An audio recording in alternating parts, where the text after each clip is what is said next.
the Truth Uncompromised Show. I am your host, Rhonda. Join us every Thursday at 7 p.m. Eastern Time. Truth is peace. Truth is freedom. To love, live, and be. We are Truth Uncompromised.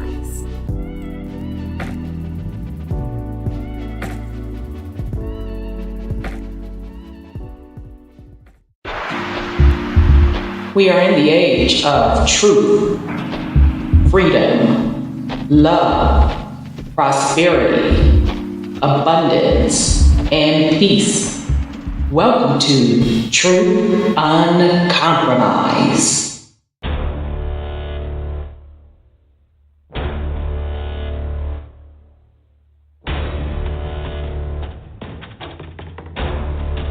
You have entered into a dimension of truth where time does not exist and illusions are shattered. The journey of truth is intense. The journey of truth will set you free. Consider this a warning as you enter the dimension of truth uncompromised.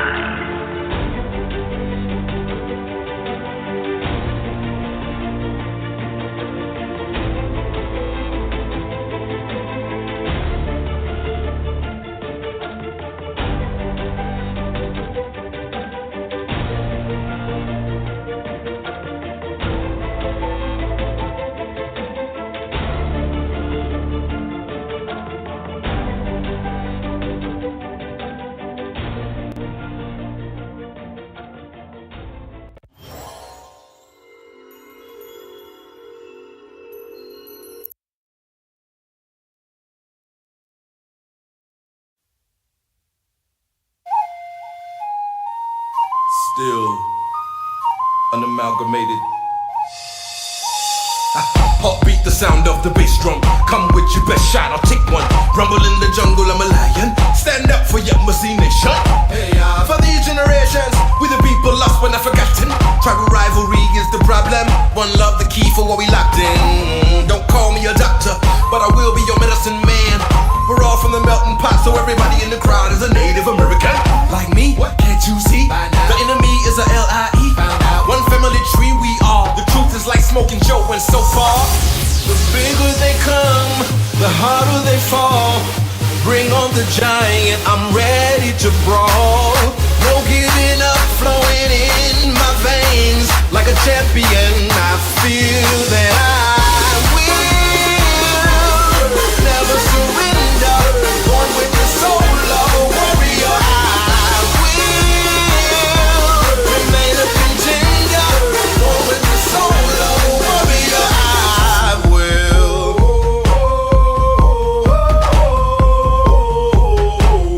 Hey y'all, hey y'all, hey y'all, hey, hey, hey, hey, hey, y'all, hey y'all, hey y'all. I rule my dominion. I'm part Asian, Indian, Dominican, back to Hindu, Dravidian, so Mexicano loco, man. Yes. Egyptian fits my description. Yes. I'm training hard for the mission. Yes. I'm a country boy from the south, and mama said knock you out. I'm in the ring like the bigger they come, the harder they fall. Bring on the giant, I'm ready to brawl. No giving up, flowing in my veins. Like a champion, I feel that I will never surrender. Born with the soul of a warrior, I will remain a contender. Born with the soul of a warrior, I will. If you're down for one love and one people, let me hear you say, hey y'all, hey y'all, hey y'all, hey, hey, hey, hey, hey, hey, hey. One finger in the air, hey y'all, hey y'all. Somebody wanna yama see me break it down, down. Watch me break it down, down. Watch me break it down. Somebody know that yama see we break 'em down, down. Yeah, we break 'em down, down. Yeah, we break 'em down. The bigger they come, the harder they fall. Bring on the giant, I'm ready to brawl. No giving up, flowing in my veins. Like a champion, I feel that I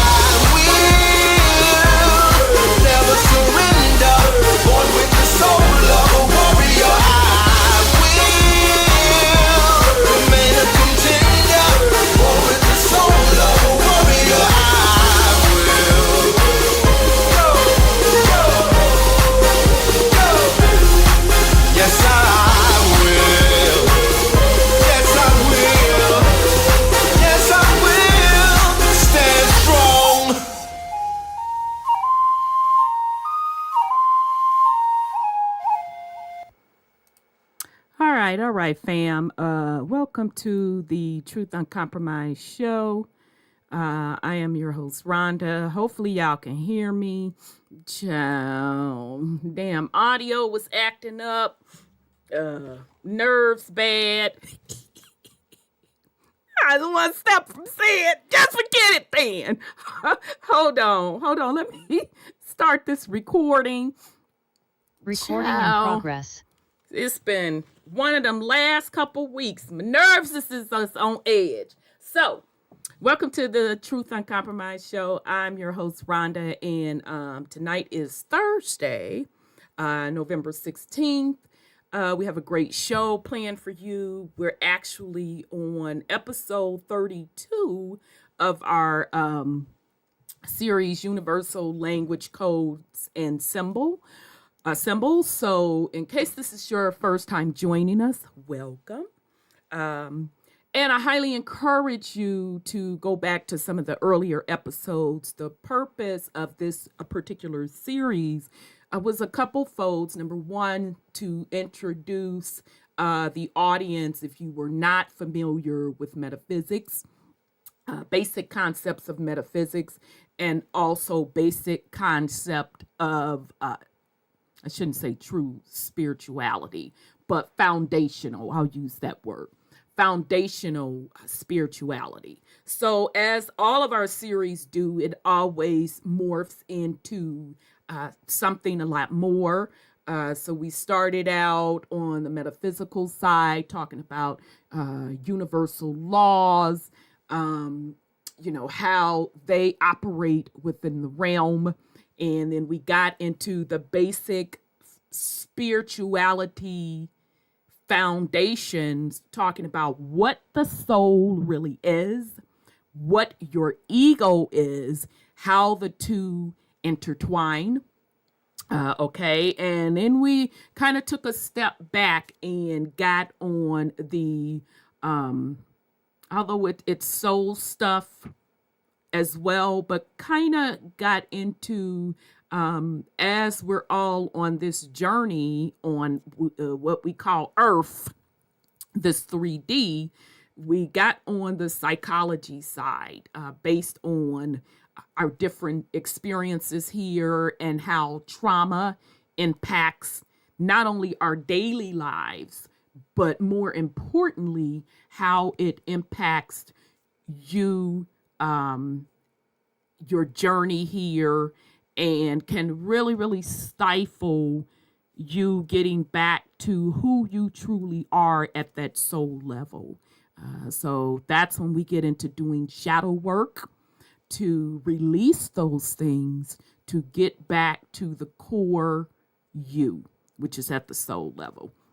So I highly encourage you to go back to the beginning episodes for the foundation stuff as regards to metaphysics.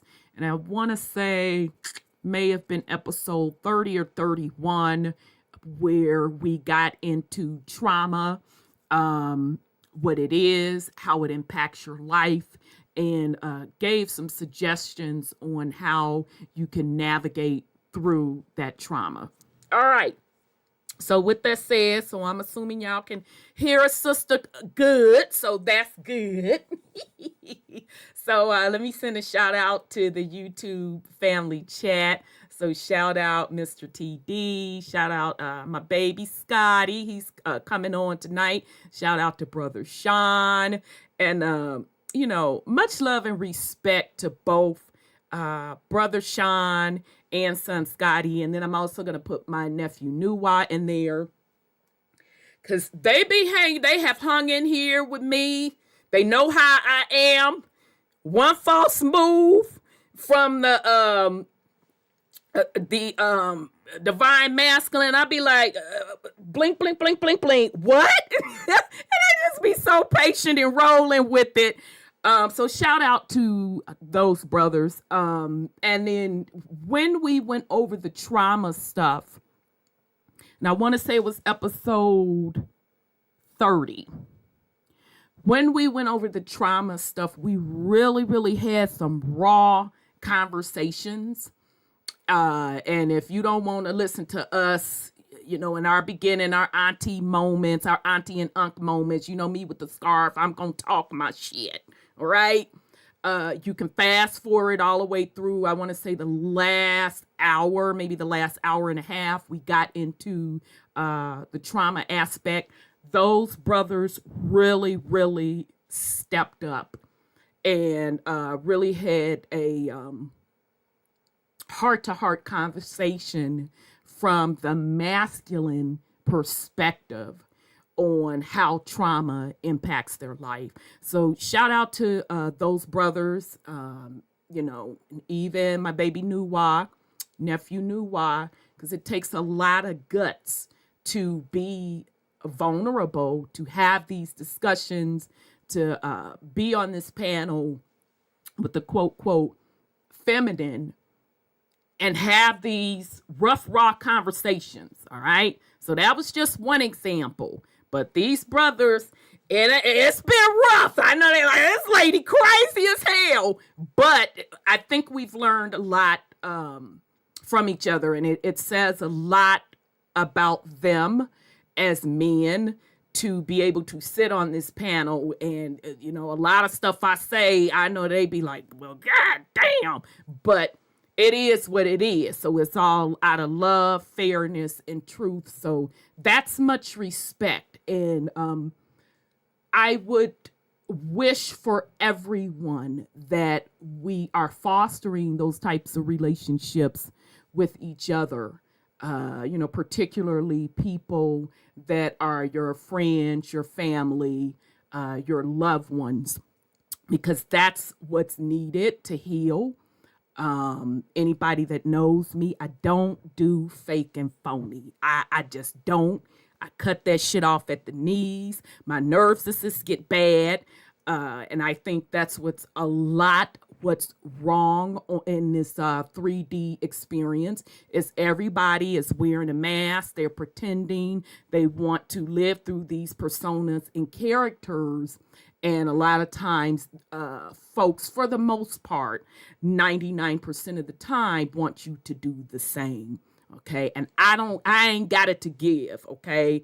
It's either all love or, we can be, acquaintances from afar. So shout out to those brothers. All right. So shout out to the YouTube chat. Shout out to Mr. TD. Shout out to Son Scotty. Brother Sean's in the house. Shout out to the Serpent God King Morpheus original. Shout out to Brother Dez. Shout out to BCU as well. Shout out to Sis Thelma. Shout out to Sis Sandra. And again, shout out to Sis, because Sis be putting up with me too, child. We done had some knockdown drags out. Blah, blah, etc.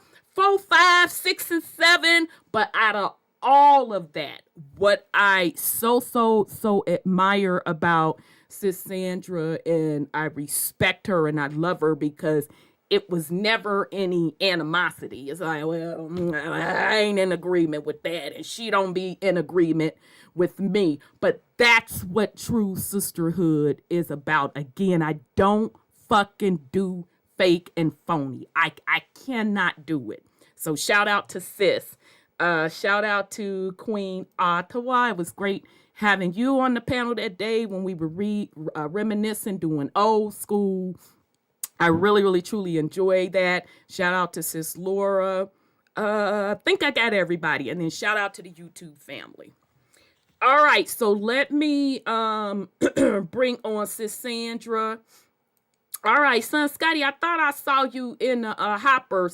But if you trying to work now, you go ahead on and work. You don't be trying to double dip, baby. You can't be messing up your change. So let me bring on Sis Sandra. Sis, you should be able to unmute yourself. Let me close this out. I did. Okay. How you doing, sis? Peace and love. I'm all right. How about yourself? I'm good. You okay? You sound Oh, it's a frog I get when I start talking. Okay. Okay. I'm gonna make the comment on that program that I talked about my son. Well, Oh, yeah, Brother Sean, baby.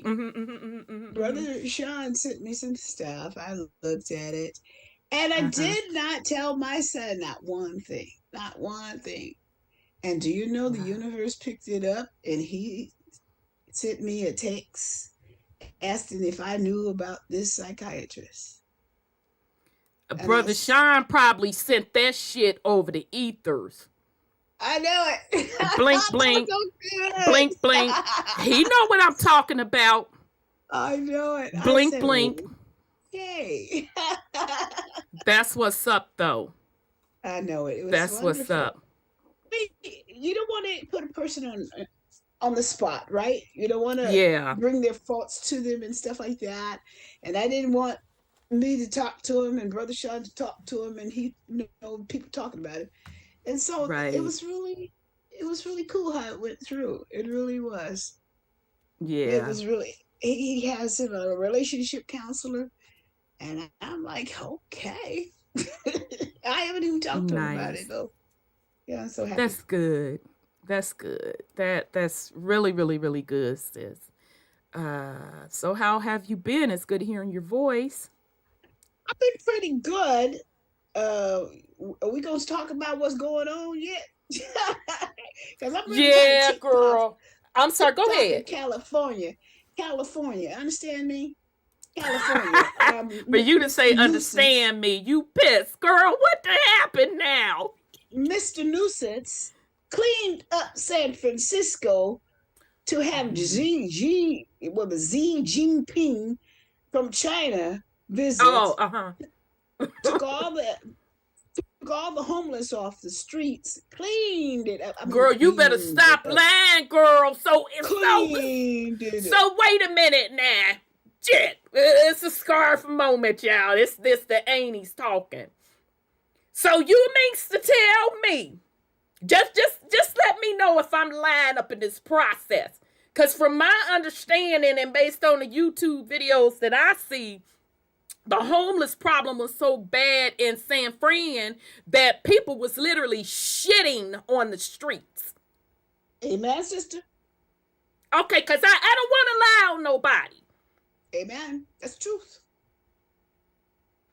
That is Crime truth. was so bad that stores are shutting down in masses. Like, from my understanding, like downtown San Fran is almost like a ghost town. That's right. Yeah. Yep. People out on the streets passed out.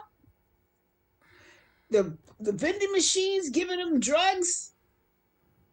They probably don't even know they're in the world because they probably have that tank or whatever stuff on board too. And they just it's I'm sure the people put stones in front of their office buildings so they won't come up on their sidewalks and all kind of stuff. They strolled out on the sidewalk. I saw it many times. And old Xi Jinping from China was coming and was here yesterday. And but he cleaned it, did all of that up. The dookie off the streets. He hired people and paid them a lot of money to clean up that stuff. Now, I don't know what he did with those people. Some people said he may have gotten rid of them. Uh-huh. You know what I mean? Mm-hmm. That is they were. Mm-hmm. I heard that rumor around my house too, that you have to be careful. But yeah, that's what he did. Mm-hmm. Yeah, that's what he did. Put fencing along the barricade, the parade area, fencing so the people in the shops can't see Xi Jinping. Put little flower pots out there and everything. Yeah. Mm-hmm. They had a motorcade come through with him, and he couldn't see them, and they couldn't see him. But he had paid, Xi Jinping paid his, insiders, informants, or whatever, spies, from wherever they came. I think he was 500 he paid, or 400. From wherever they came, he paid for their airfare, their hotel so they Who can now? come But and now, baby, celebrate. now who? He paid who? He paid for his informants, the spies that's in this country, to come there. Well, I think it was for about 500. You was He talking paid about the for their, China people now. yeah, yeah. He paid their airfare, their transportation, their hotels for them to come there and represent and celebrate him as he comes through San Francisco, which is in California.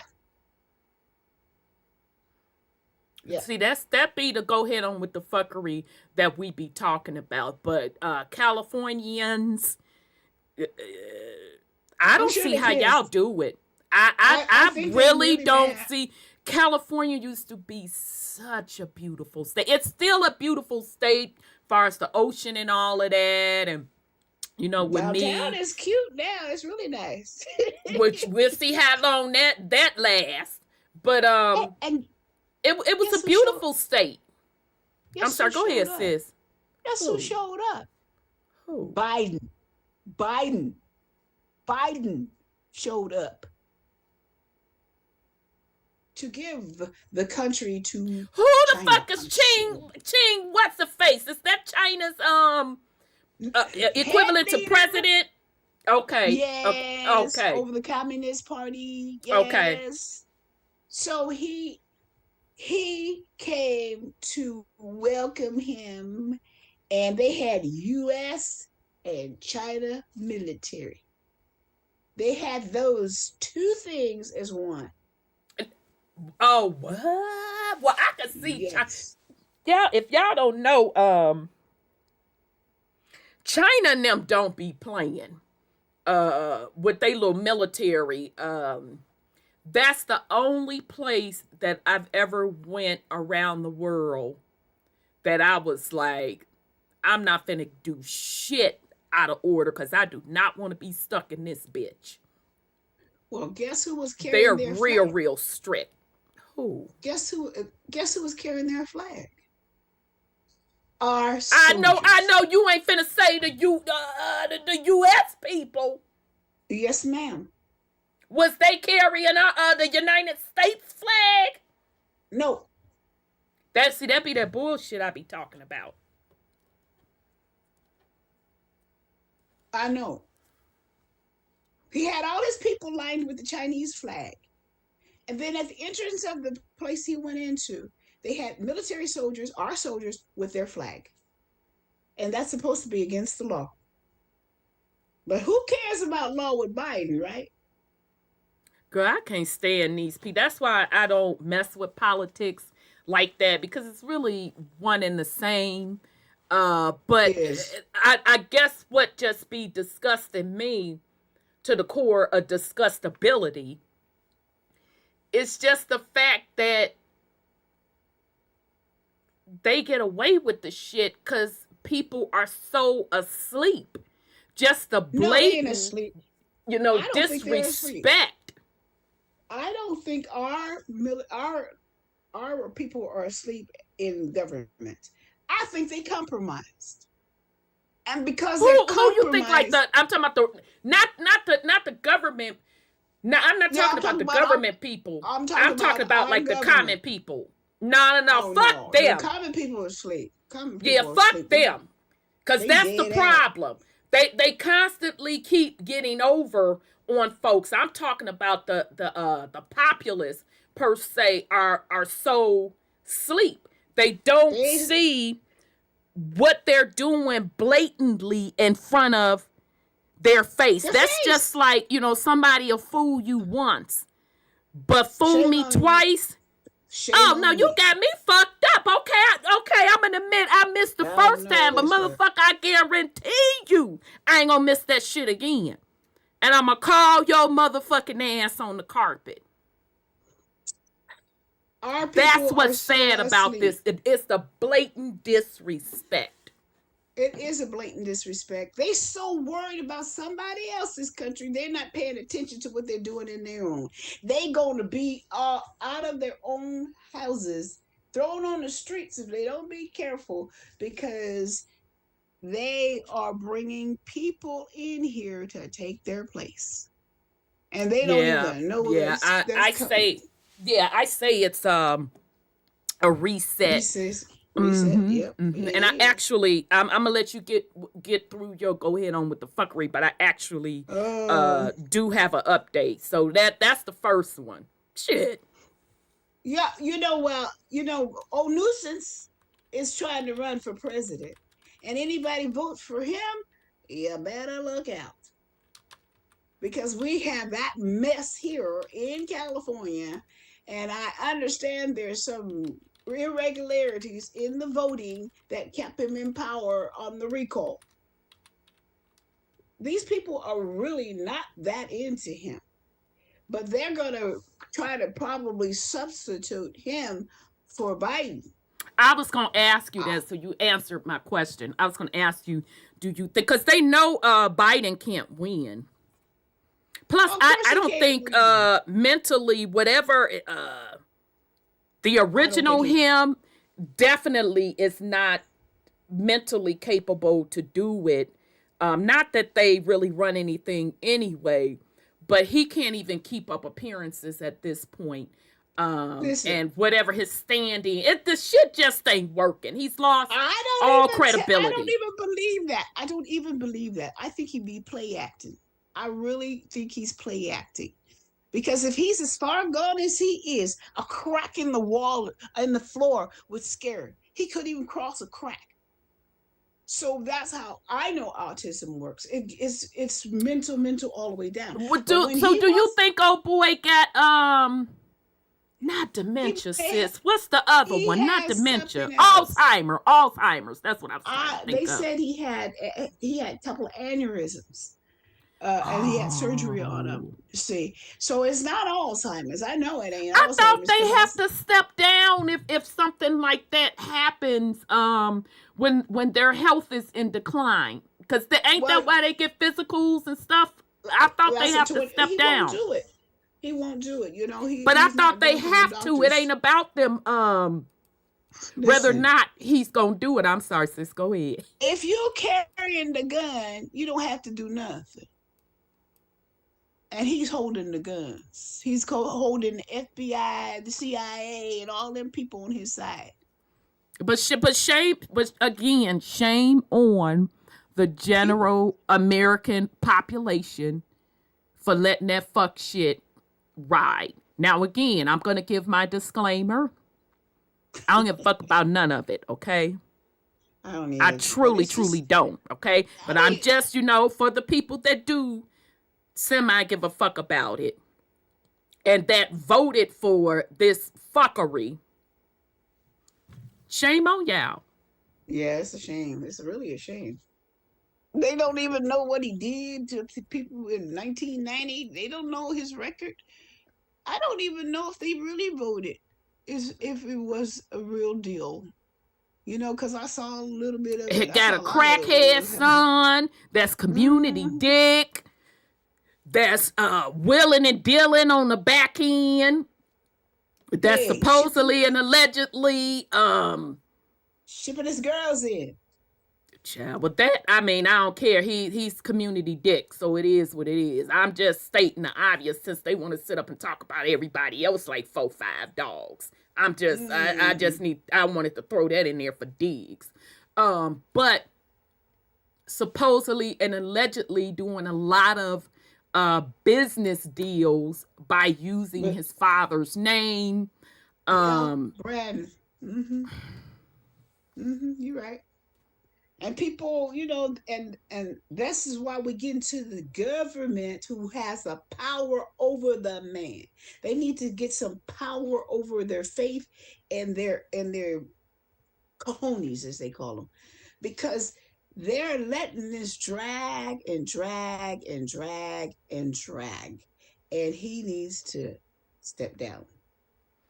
They yeah, don't son want Scotty said, Commander in Chief. of the Oh military yeah, of the cannot be military sent cannot be out. seen See that? now. Yeah. Yeah. Yeah, that's why I was Hey, like, to sis. me, he said, yeah, I'm sorry, go ahead, brother Sean. Peace and love. Go ahead. Where's Onus your and mother? power. Thing is, he's not the commander in chief. The military never recognized him. True. During his No, they didn't. coronation or commemoration, they didn't have on any insignias. They didn't They even let didn't him even touch salute the him. wreath.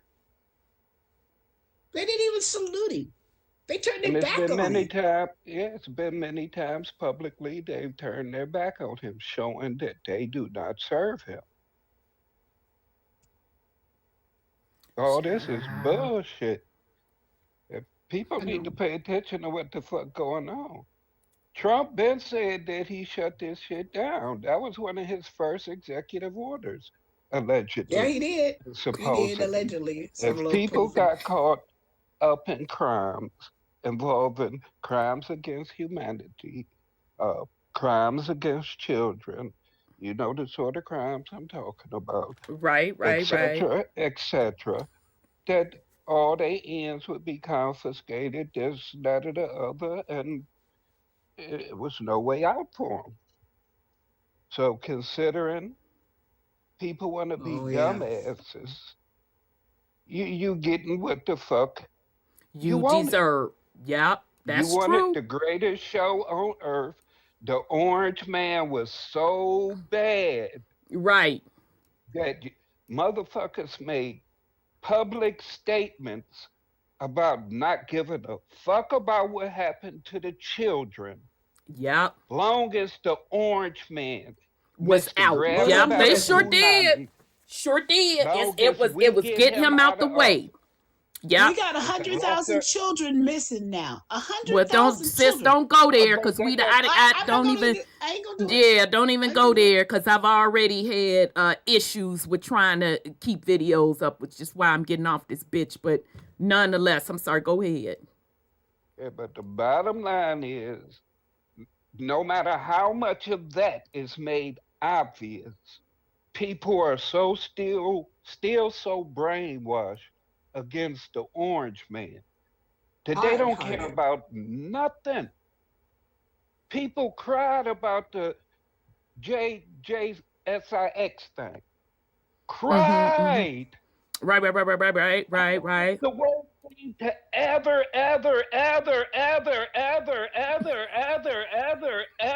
Damn, how many efforts you gonna do? That's the Go way ahead, they was brother. going, sis. To Oh, they ever have happen shit. on American soil.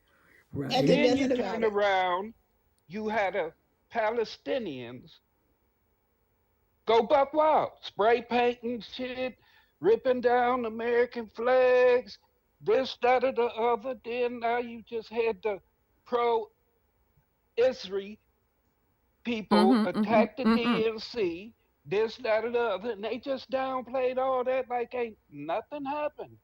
Right. Yeah, I saw that shit He said, when I first got out the bed. I was like, what the fuck ever. But I'm sorry. Go ahead, Brother Sean. and then the Schumer boy say he has no comments. He got to wait to see the tape before he can make a comment on anything. But these are the people that y'all fuck with. Yep. On the Simply because regular. y'all would, yeah, simply because y'all was told to vote blue, no matter who it is. Yep. And We got like Satan himself. dumbasses, you do it. Yep. Because remember, they was talking about black people like a dog that said that they weren't gonna vote or they were gonna vote for Trump. They was talking shit. And so I remember saying to people that were gonna vote, blue, because everybody that know me know I'm not fucking with it, period. But I'm like, okay, if you're gonna do that, you make sure you keep tabs on what they said versus what they did. And so I just fuck with people just on the regular, just because, and remind them. Okay, so I thought he said he was gonna do student loan debt, this, that, and the third. Baby, you can hear a rat piss on motherfucking cotton. Don't nobody have no comments. And I be like, but you had plenty of shit to say when you was trying to bully somebody and shame somebody for voting. Now you ain't got shit to fucking say. Oh, okay then. Oh yeah, but either way, I don't give a fuck about either Yeah, I know you side. don't. But the point is having to navigate through this bullshit, and Right. It's the bad, isn't it? fact that a motherfucker work hard and a motherfucker for them few shekels. Right. I had more shekels coming home when the orange man was in office. I was able to True. get more food at the grocery store when the orange man was in office. I was able to fill my tank up on the regular when the orange man was in office. Yeah, we about $8 and something. So I don't Yeah, they give a gonna make fuck you Child. slave to them what. economics. Yeah, because I don't give Like a in the fuck what other bullshit. behold the pale horse, the whole Yeah. economic. Right. And if people ain't worried about their ends that they work so hard for, We can't I help mean, them. you still on that bullshit. Let's say that they do give you these magical reparations. With this inflation, that shit ain't going It ain't nowhere. gonna mean nothing. Exactly.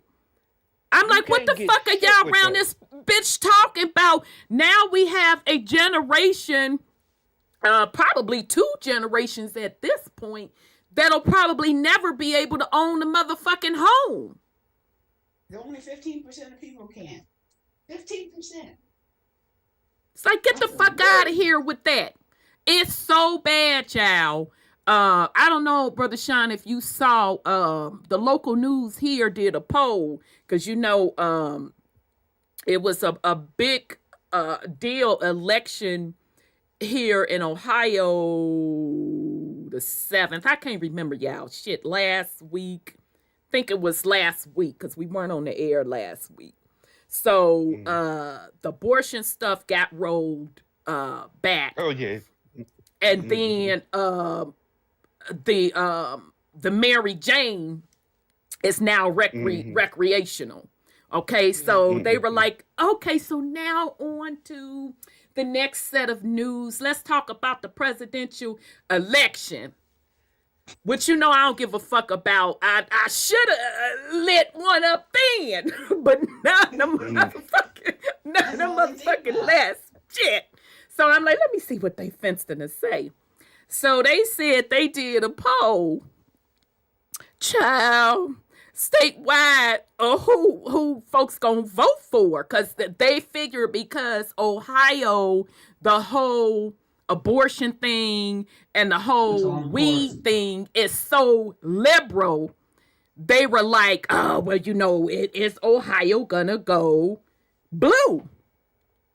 So they did a poll, who would you vote for? Child, people was like, and they had Trump up there. They had all of the different candidates up there. So Trump was 60%, y'all, over Biden. And Biden was just Biden had even like the people that's on the DM side. It just ain't looking good. Y'all, this would trip me out. I should have went on and just got my little gummy right then. They said, okay, would you still vote for Trump if he's found guilty on his legal issues? Do you know that poll? No fucks was given. Baby, he was still at 60%. I said, you know what? I'm done. I said, so they don't give a fuck if the man is locked up. Baby, he can conduct business behind the motherfucking bars. Baby, they didn't care. He still got 60%. They overplayed their cards going after that man. Right. Everybody thinks their house is worth more than it is. Until you get that's a very good analogy, Sis Sandra. Very good analogy. And that song by One Way, that's actually an old school song. If you play your cards right, you ain't playing right, DMs. You motherfuckers renege, so your ass is out of there. But I laughed so hard. They was like, they didn't give a damn if the man gonna be convicted. None of that. They don't give a damn. They would still vote for him. I'ma stick beside him. I said, chat. Right, what you say, son, Scotty? I'ma stick beside him. Again, I mean, he doing the addressing the motherfucking nation with the motherfucking will you accept this collect call? For Elon sure, Musk they is said putting him down no matter put what. money on his books.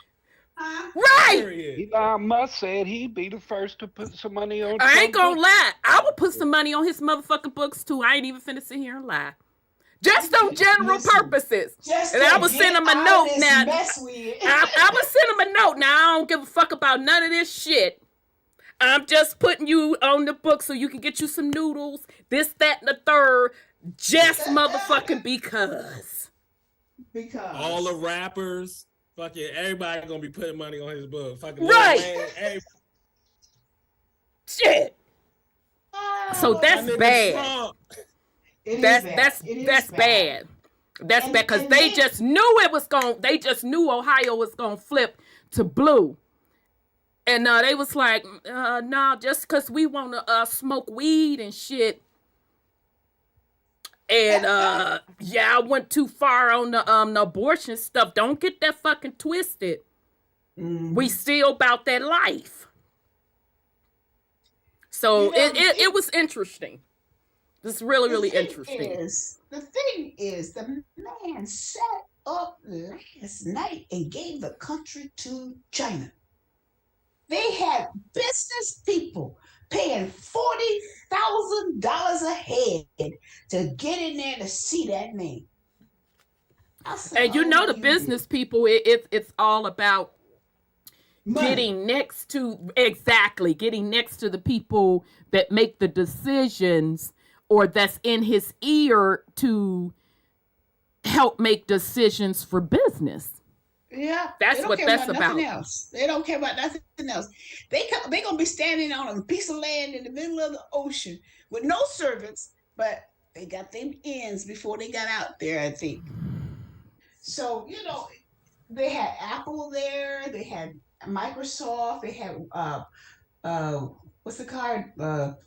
Something card, credit card guy. They had all those companies at that place. And I didn't see a melanated person in there only when the camera spanned. And these people are selling our country off to them. But this is not their country. They're a U.S. Well, I mean, corporation. now to be fair, the flip side of that is China and them don't got it like that. To be on the real, China and them don't got it like that. They motherfucking credit is bad. And to be honest, they probably got their light bill and they mom and them name too. China ain't got it like that. They already bought Silicon Valley.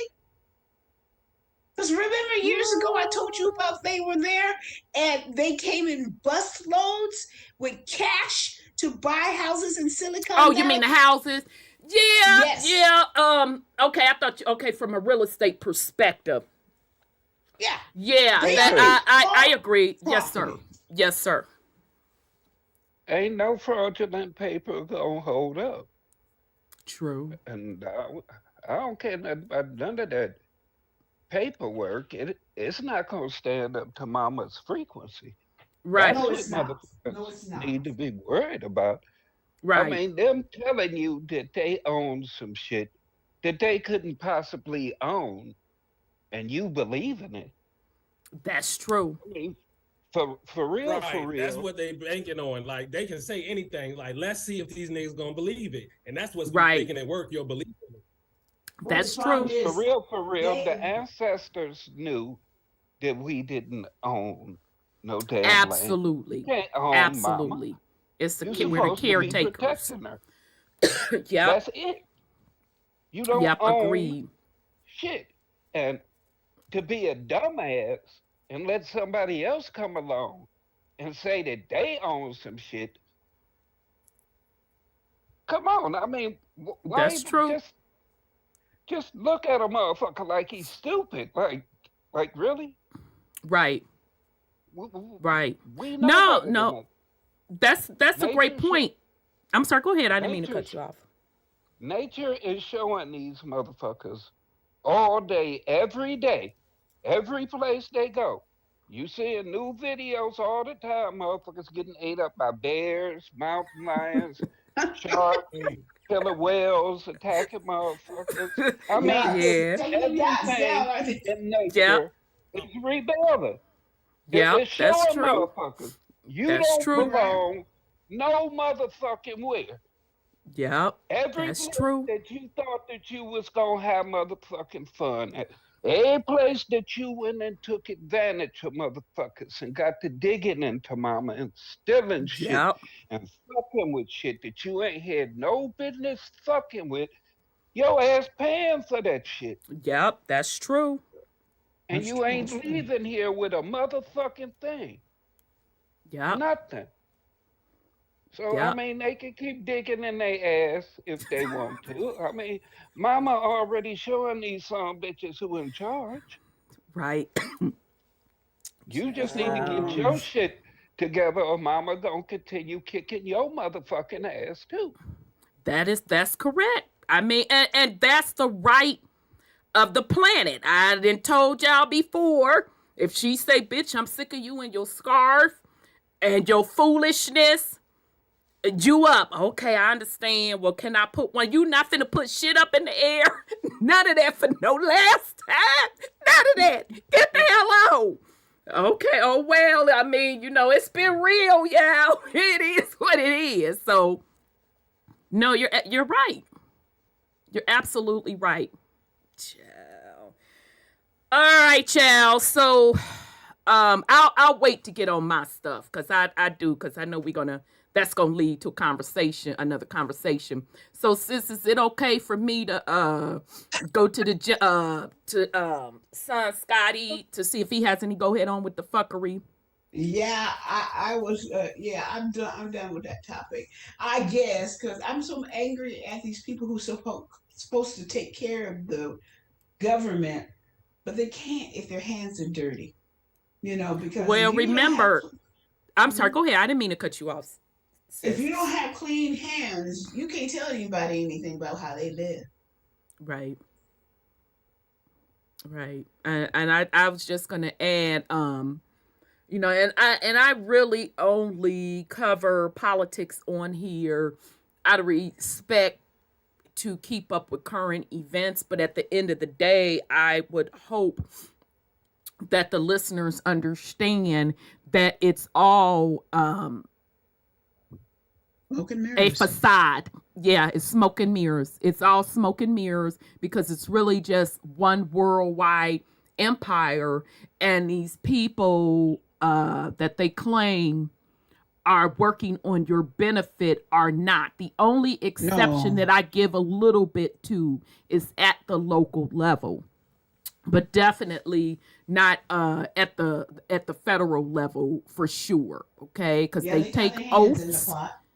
Yeah. Because Yeah. and the oaths, they are beholden to the corporation. Okay, this is commerce, this is business, and one of the biggest roots they pulled on this planet, besides religion and money, because those are the biggest, is government.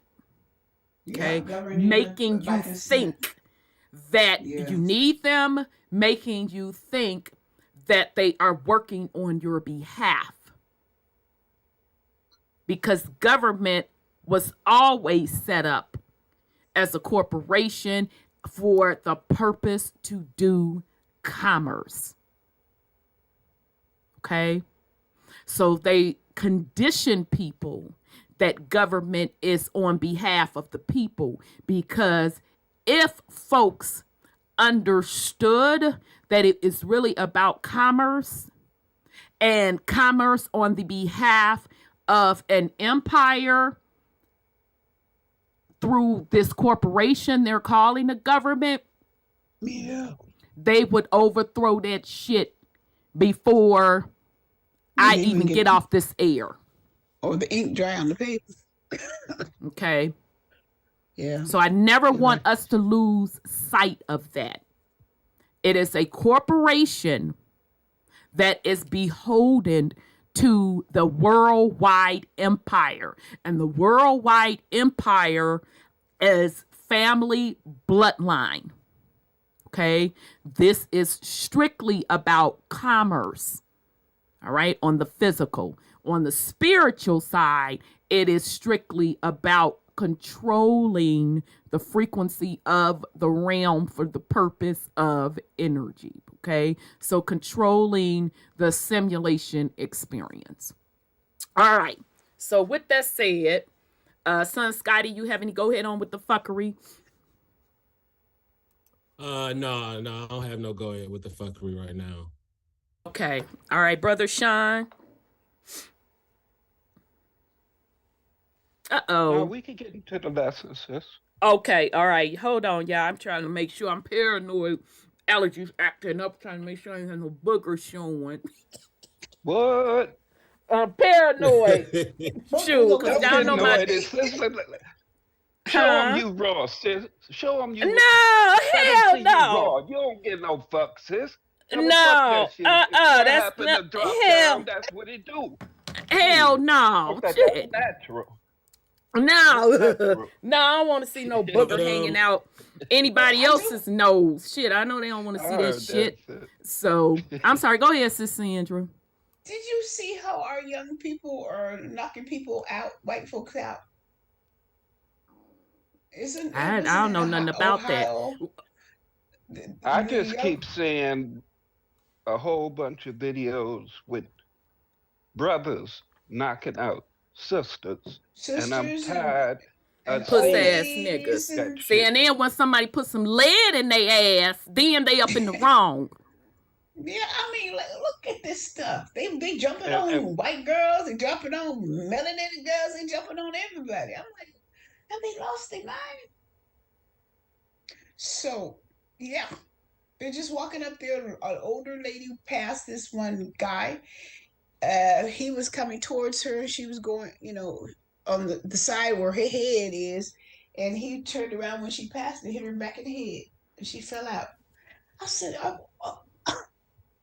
they beat up children. They beat up anybody. And again, when they start getting bullets in their ass, first of all,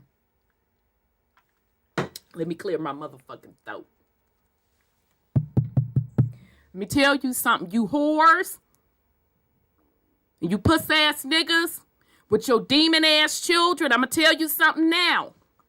When people start putting lead in their ass and taking them to the morgue, you bet not get on motherfucking news with your motherfucking bonnet and your do-rag talking about how much of a motherfucking injustice it was, because you gonna get your ass whooped.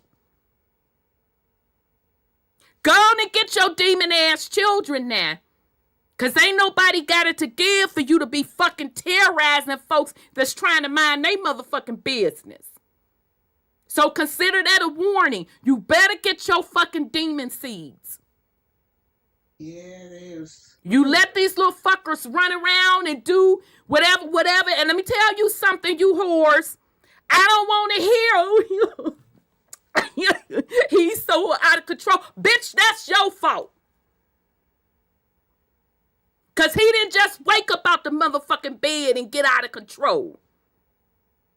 You better get that motherfucker in control before somebody else get him in control. Shit. So I'm sorry, sis, continue. Shit. No, it's really bad. It's really bad. But what goes around comes around. What you put out, you get back. And so I was looking at some stuff that came my way, and it was on currently AT&T, and it was about 1917 when 156 melanated soldiers was court-martialed, put in prison, and I think 19 hung or executed. And I'm saying, whoa.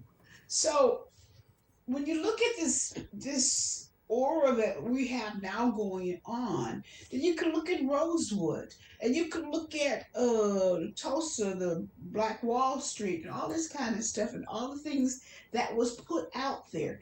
And a lot of people nowadays are saying, "Why are they doing this? Why are they doing this?" And I think it's because of karma, and I think it's because these parents are not teaching their children this is not the way to solve a problem. But these children are so. Mhm. I don't think karma got anything to do with it. I think they sensationalize anything that they want to. As long as niggas been fucking white bitches, they been hitting white bitches upside their head. Period. It's been domestic violence, period. No matter what the mix of the damn Yeah. couple. They sensationalize what they want. As long as niggas and white boys been hanging out together in the hood and white boys got the pass to say my nigga. Blacks and whites been fighting. Right. And it ain't been no racial shit. Mm-hmm. They can make anything racial the fuck that they want to.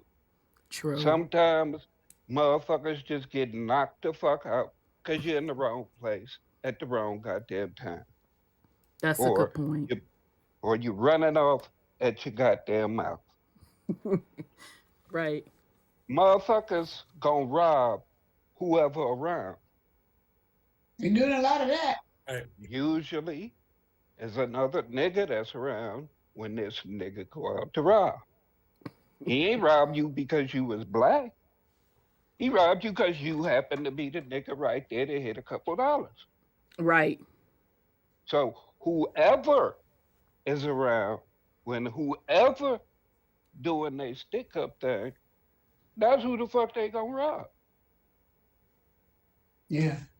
That's true. But Yeah. Very small percentage is gonna be like, oh, let me get this specific community demographic to rob. No, you're doing the crime against the people around Would you say You're doing the crime against the specific people around demographic? you. But you say a specific demographic. True. They don't pick it up. That's true. They don't pick it. They just go in there and do their That's thing. true. That's true. They just mischievous. And then they up there talking about something they Because want to take realistically, away. if you come from the bottom, you ain't going to have the skills and the resources to rob someone of a such higher elite caliber. It don't go that way. That's true. That's true. And that's the reason why like the red states don't play about they heat. Okay? They G to the U to the N. This is why they don't fucking play, and you gon' get some in your ass. Hell, not in the face. They don't care what they hit. Shit. But that's a good point. Very, very, very valid points. And if we want to be honest, and said a collective Black community don't want to be honest about the amount of preying on your own in said community. Yeah, they do that. They even do that when I was a kid. Yeah, it's always been that way. It's just a lot worse now because we don't have, men in those community that be like, nah, motherfucker, it's a code to this shit. Right. It's a code to this shit. You don't do that. Okay? Back in the day, you had a neighborhood. You had people That's owning right. shit. Not everybody got them renters, and don't That's a nobody good want to point. get involved in nobody else's goddamn That's business. a good point. Back when there's everybody no owned, family anymore. stick up kid come around, Community. you ain't from there, that's your ass. 'Cause Yeah, you ain't getting that coming around ass there whooped. stealing nothing from no motherfucking body. The whole street gonna take care of that ass. Go beat that ass, right? Especially, that was back with Big Mama and Papa and them had them big ass homes. You get your ass whooped. They shit had 9, 10, 12 babies deep. You ain't finna come up in there and rob a motherfucking thing, player. What? So yeah, you got a very valid point. Police just come pick you up from off the street. Don't ask no questions. They just because what's there to ask? Shit. No, ain't nobody gonna say nothing anyway. Anyway. True. That's true. The only thing motherfuckers gonna say, he don't belong around here. Right. Now, y'all, we talking about the 70s. He don't belong around here. Get him on. Right. He don't belong around here. Get him on. Exactly. Clean him up. Get him gone. Exactly. So we can only vouch for the 70s. We saw that shit change. Sean and I in that generation, and we grew up as youngins in the 70s when that shit, it was a code to that shit. But we also in a generation where we saw that shit change in the 80s. Okay? Where it got so bad that a lot of people was like, I can't do this no more. Okay? And the change happened when the community was flooded with crack. Yeah. Yeah, but yeah, it definitely wasn't like that. I mean, we're that particular generation whose grandparents lived in those inner cities, and parents lived in the inner cities, and it wasn't, I promise y'all, it wasn't like that. You will get your ass beat. You understand me? It wasn't like that. So no, you're absolutely right. You're absolutely right.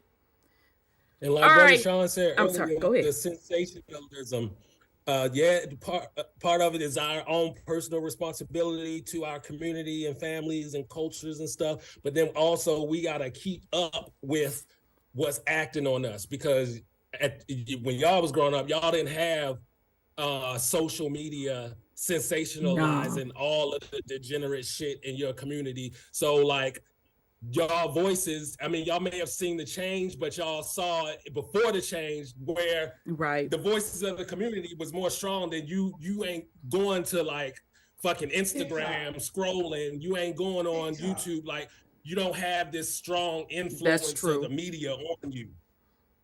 And with the influence of drugs, it's just like, that's just like the gateway. Because it's like, okay, we got to destabilize any point of responsibility. So the teachers, the moms, the dads, the medical field, let's disrupt all of that. So then where does the next generation really have to go if they can't even rely on the people above them? That's a good point. It's like, what do you rely on? You know, you got gangs, you got sports, you got entertainment stuff outside of your immediate family community that's going to be shaping you more than your family and your community. That's true. That's true. That's true. And then we all, I'm sorry, go ahead, Sid. Go ahead, Sid. TikTok have a lot of challenges that they challenge these young people. And they be challenging them to do all kinds of things, take all kinds of stuff that's killing them. And so their social media is a big influence on children. It's a huge influence, and the shit is totally trash. But you know, another factor that I think, I'm sorry, go ahead, Brother Sean.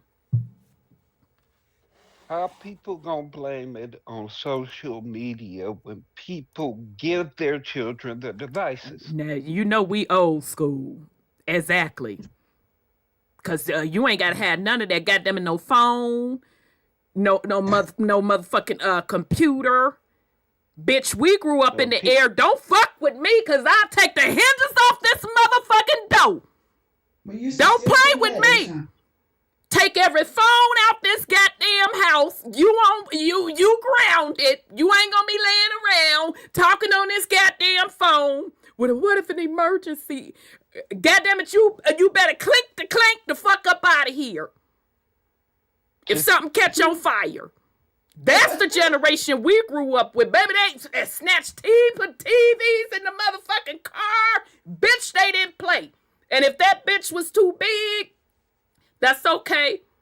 If I said you grounded and I come home and touch that motherfucking TV and it's hot and you was grounded, I'm fucking you up.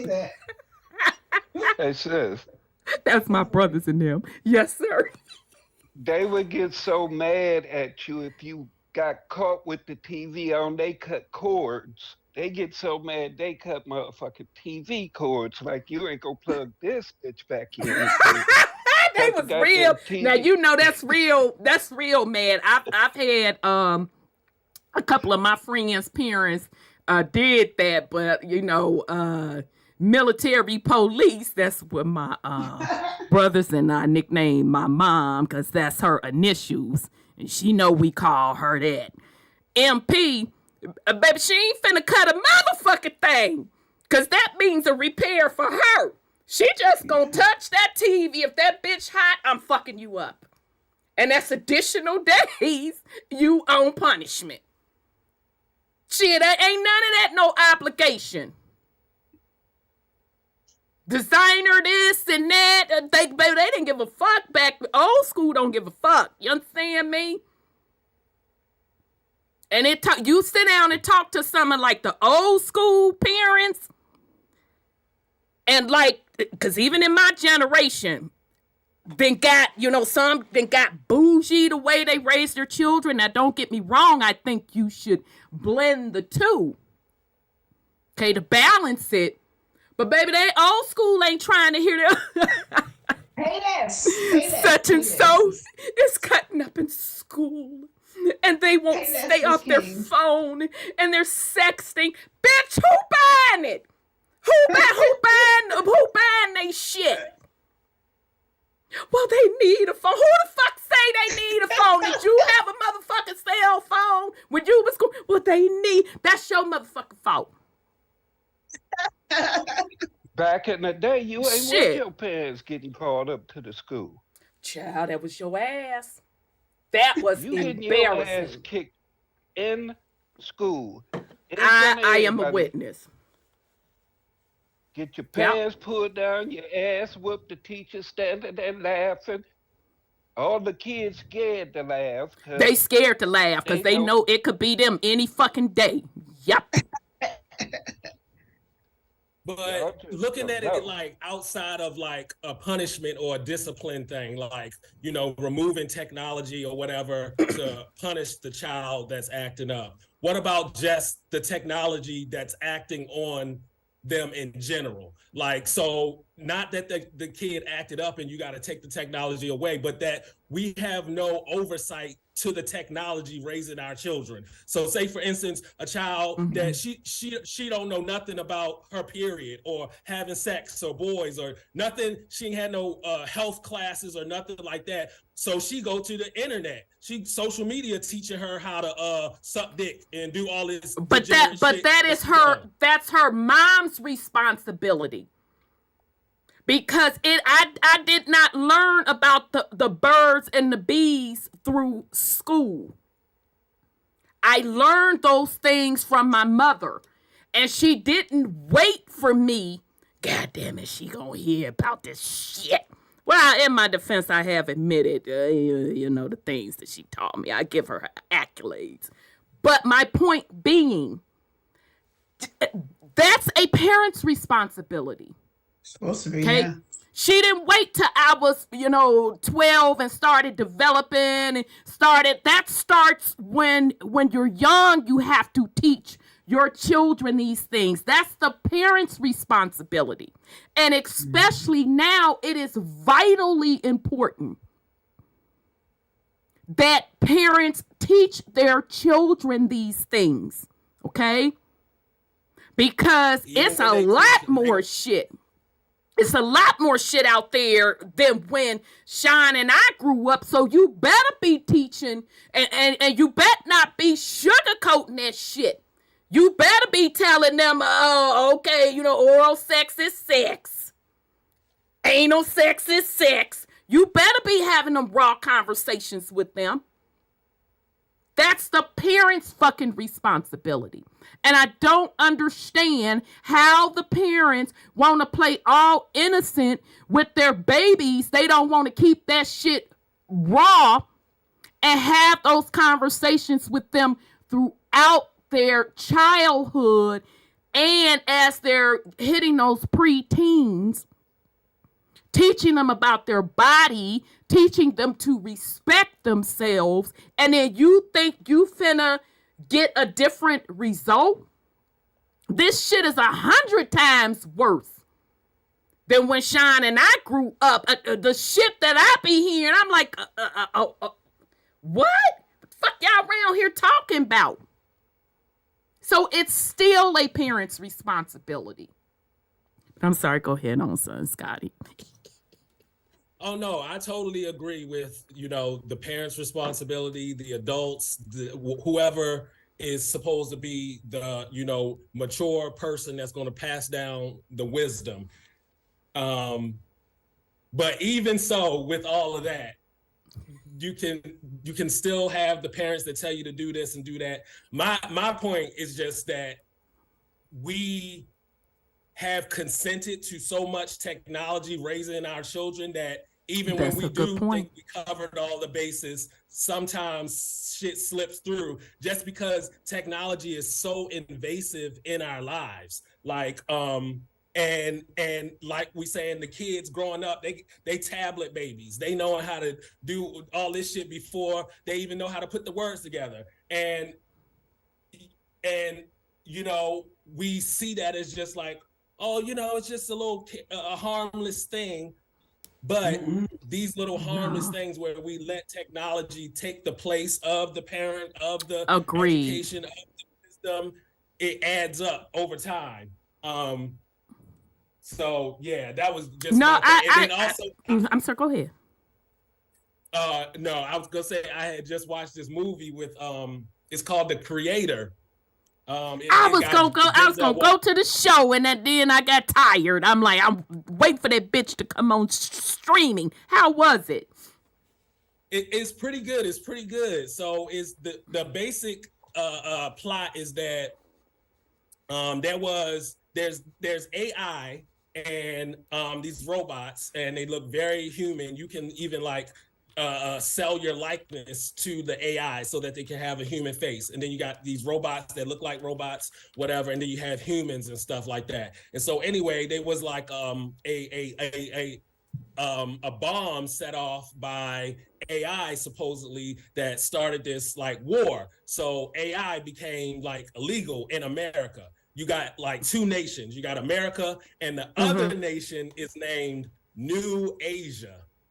Whoa! Don't get spoiler alerts, because I am gonna go watch it.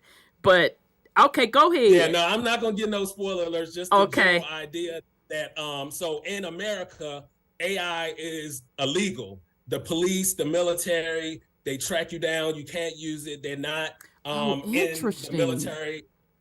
But in New Asia, it is allowed, and to a certain extent, they're in the military force, this and that, but I just thought of that because the general idea that like it's either all or nothing. Like you either let a little technology, you either cut out the technology altogether, or you let it be free. And it's like that same kind of question, like, well, is there really a choice in that? Do people have the choice to decide, and yeah, so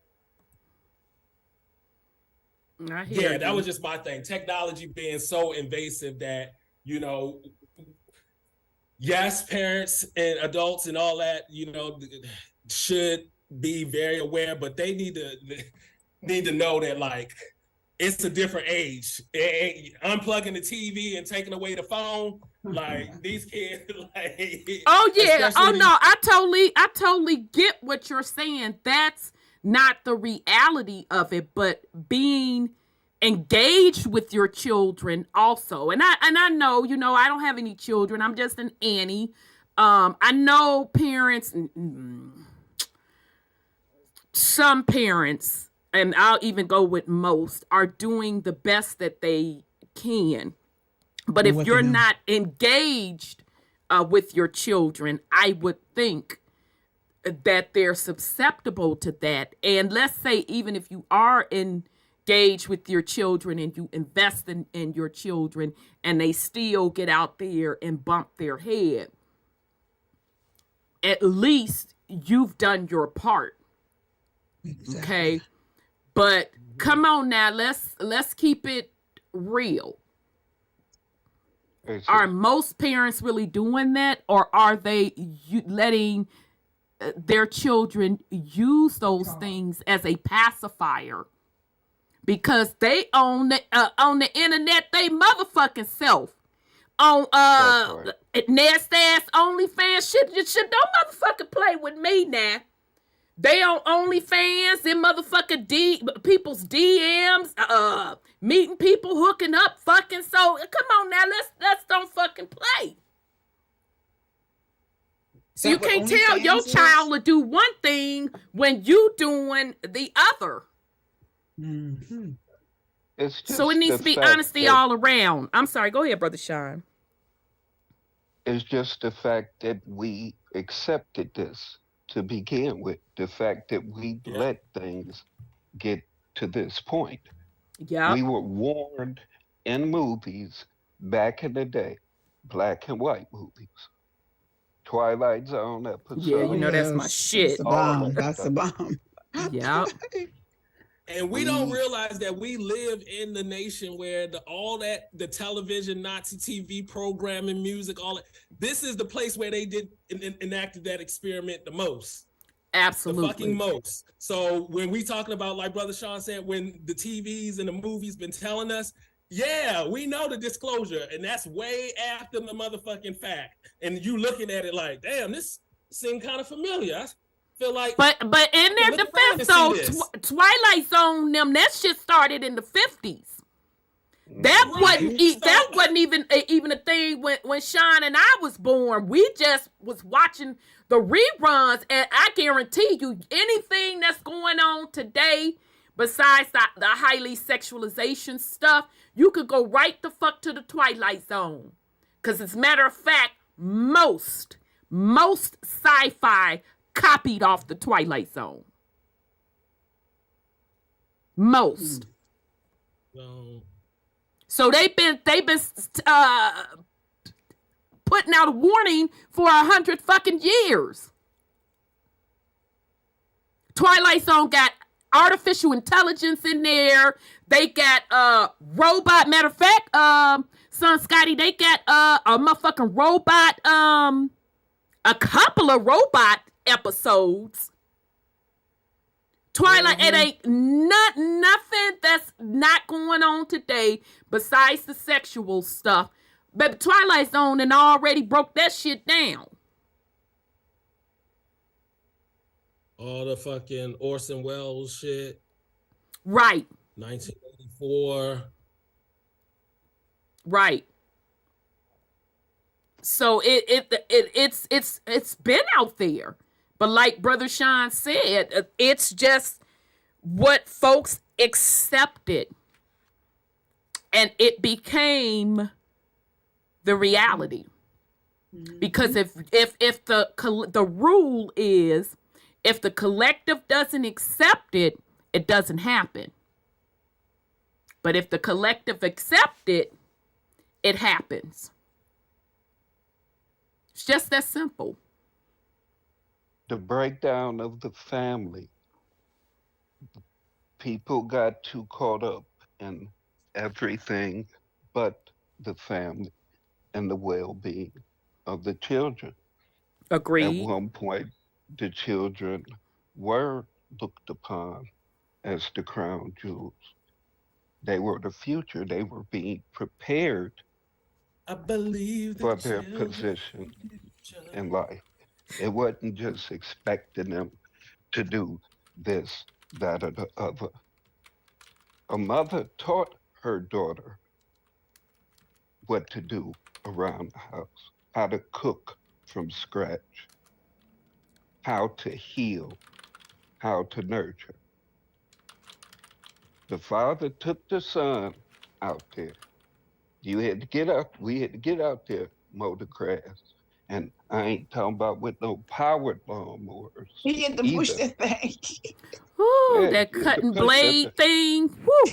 Yeah, Yeah, I and then remember one of those. My grandma had one of those. You push it and it got the little barrel that turns at the end. yeah, Yeah. Mm-hmm. Then you I'm talking go, about this grass go the in the bag. the sling blades. If you ain't had that, Oh, now they ain't that's had one of real them old either. school. That's dangerous as hell. Shit. I'm talking about no power tools, none of that type stuff. But you had to get out there, and you had to learn. If Right. something needed to be done around the house, outside, if granddaddy out there, you out there. Yep. No ifs, ands, And or butts buts about it. about it. You ain't finna sleep all day, none of that. Get your motherfucking ass up. We got stuff to do. That's true. But that's how you learn. You learn That's and true. you earn and you keep at the same time. But you also you learn a work ethic, and you also learn Absolutely. skills that you You're can go learning out there and make skills. money. Because as Absolutely. kids, we hustled. We had paper routes. We took bottles in. We ran around cutting people grass. We carried groceries from the Groceries. grocery Yep. store. Yep. We was at the goddamn gas station, pumping people gas, Yep. That's cleaning true. the windows. Any type of way a little nigga could get a couple pennies in his pocket. You That's was true. happy if you wound up making $1 that goddamn day. That's true. 15 That's cents. Penny candy? Ooh, I know. I just talked about that. You had $1. Shit, it was on and popping. Potato chips, penny candy, a candy bar.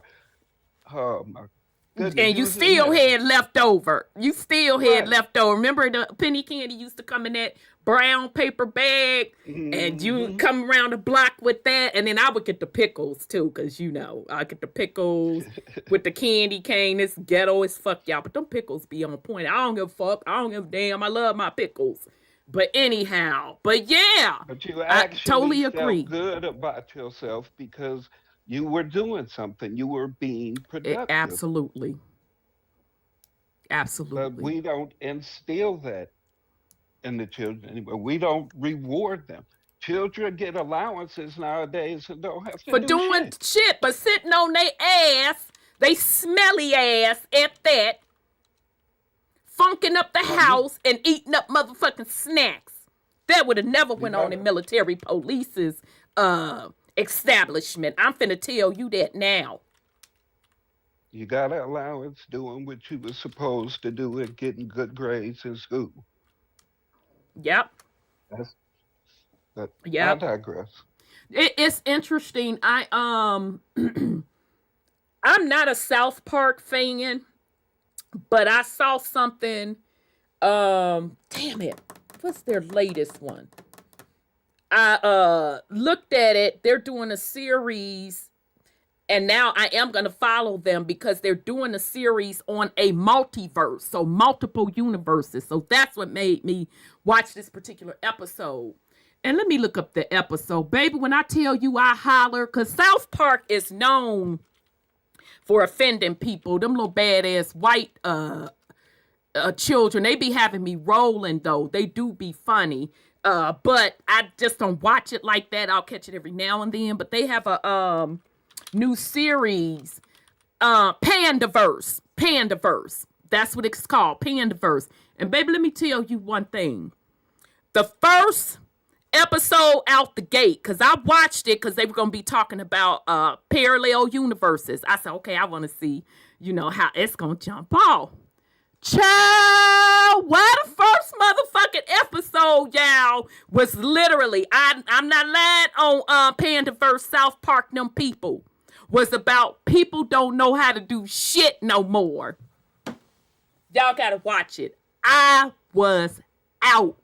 It was totally about the one dad waking up telling his children, pretty much get up. You're going to learn how to do something because y'all don't know how to do shit anymore. That's how the episode started out. And so the dad, this was the funny part about it, y'all, because the dad, the oven door was broke. And all his motherfucking ass had to do, and see, that's why when I get on puss ass niggas with no type of skills, and you think you finna roll around in the motherfucking bed with me, nigga, you got me fucking twisted. You are of no motherfucking use to me.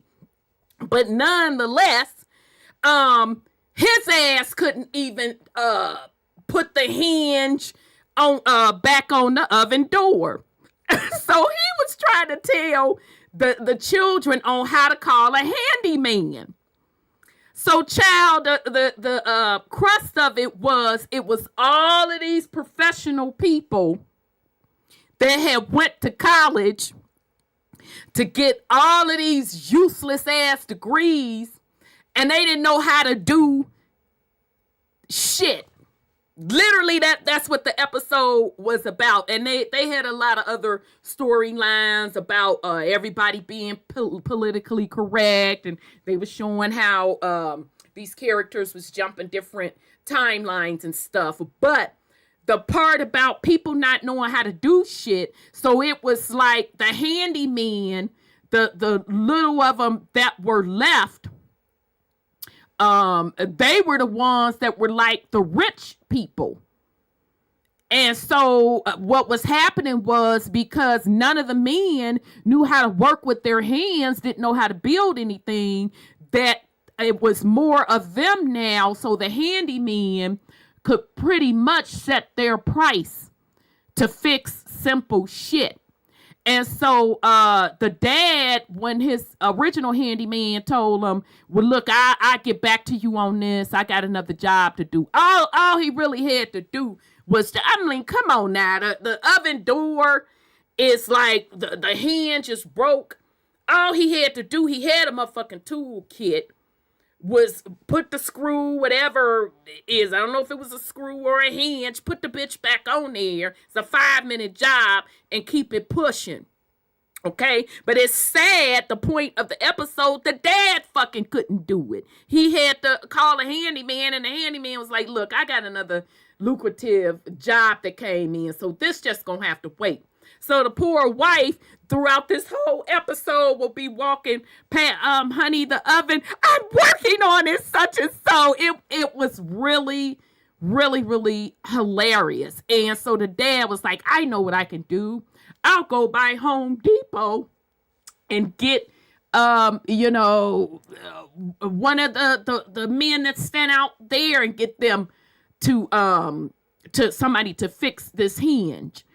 And he gets up to the Home Depot, and it's a bunch of other professional men standing out there picketing, because what no motherfucking handyman out there waiting for no job, because they out making big bucks fixing people's shit, because men don't know how to fix shit no more. So it was really, really a good episode. I'm definitely going to keep up with this Pandaverse stuff.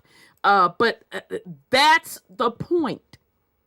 That is really, really the point that Brother Sean is trying to make, that nobody knows how to do anything anymore. And, we're talking basic life skills. It's like people don't know how to do those things anymore. And everybody walking around like, it's acceptable. And I'm like, okay, I mean, basic things. I'm not saying that, goddamn it, you need to know how to build a house and this, that, and the other. But nigga, you can't change no fucking tire. You can't put up a fucking ceiling fan. You puss ass nigga. I'm confused. But to Brother Sean's point, these things aren't being taught throughout the family anymore. So it's really, really interesting. Yeah. The nature of automation. We see how the automation is even applied to, so going back to Behold the Pale Horse, how he starts off explaining these economic theories, and how these economic theories, one of them specifically is like social currency. and how you can manipulate the social currency and the way you want it to. And so you see these families, even like in the workforce where we see like automation and robots, even in the family unit, we are basically relying on automation to run our family units. Like it's blind consent, like fucking brother Sean saying, and then running on automation. Agreed. Being an NPC, being a non-playable character, like not taking ownership or what's the word? Not responsibility, but like accountability for bringing lives into the realm and guiding them through their existence while they're here. It's just like supposed to be plug and play. Like, okay, we did the act, the baby here, we plugged them up to the network, so now let them run.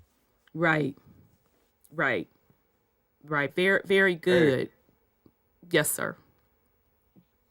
But it also goes to the aspect of how love is shown within the house. That is so true. Yes, sir. If you got parents that can't barely stand each other, come on now, talk about it now. The children gonna pick up on that. But if home is everything that it's supposed to be, which is supposed to be your peace from society, because anything can and will happen outside them doors. So when you come back home to your castle, that's supposed to be everything for everyone involved, not just one person in the household living the life, but everybody. That's right. And when it comes to that adult thing, sisters, you supposed to be that freaky motherfucker in the bedroom so that he ain't going out to the club. Oh, now don't stop. Well, okay, we ain't gonna turn it into that. But I'm gonna give you grace. Let me finish. Okay, let me get it together. God damn it, you better tread lightly in this bitch. But I hear you. But I'm gonna see where you going.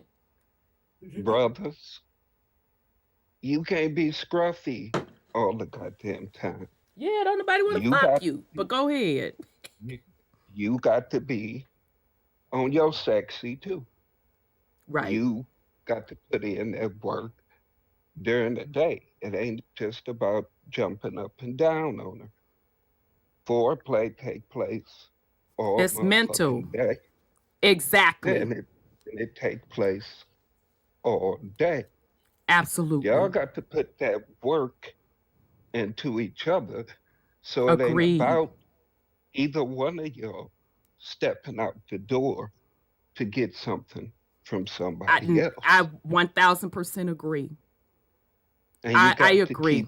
Your friends out your motherfucking out. Let me restate that, Brother Sean. Out your motherfucking business. But continue. And that's what your energy is supposed to go to. If you're going to make that commitment to somebody, agree, and bring life into this world, that's what your energy is supposed to be going into. Family. That's your foundation to everything. So we here now talking about bloodlines and who we are, trying to find out who your ancestors were and what your purpose is. A majority ain't being true to that which they can see and hold and affect. Agreed. But I digress. You passed the test, because if you was gonna say I'm supposed to just want to fuck you freakily and I can't stand your motherfucking guts, I was finna cuss you clean the fuck out. But you got it right. Yeah, and that's why when people be on this internet with that bullshit, she won't give me none, she don't do. nigga, she don't like your funky ass. You ain't doing something right. And furthermore, women, get rid of that nigga. Because see, what I'm not finna do, I'm just going to tell you what I'm not finna do. I'm not finna sit up here and pretend if we ain't cutting it and we ain't making it. Nigga, we just ain't cutting it. We ain't making it. I'm not finna beg a motherfucker to treat me with respect and kindness and love me. Okay, you go your way, I go my way. Intimacy should not be a motherfucking chore. Let me run that for the slow motherfuckers in the back. Intimacy should not be a chore. If it is a chore, we got foundational, fundamental problems, and I'm up out of this bitch. Deuce. It's just that simple. The people don't want to be honest with each other. They want to stay in some shit to stay in some shit. And if that's what you want to do, please don't misunderstand me. Do that shit. But don't corrupt. Don't do that shit. If the children are involved, don't do that shit. I mean, it's True. better to go apart and let them understand that if shit ain't working out, you let that shit go and Right, grow. keep it pushing. That's true. Yeah, but you That's ain't true got if to the be baby's bitter, involved. y'all.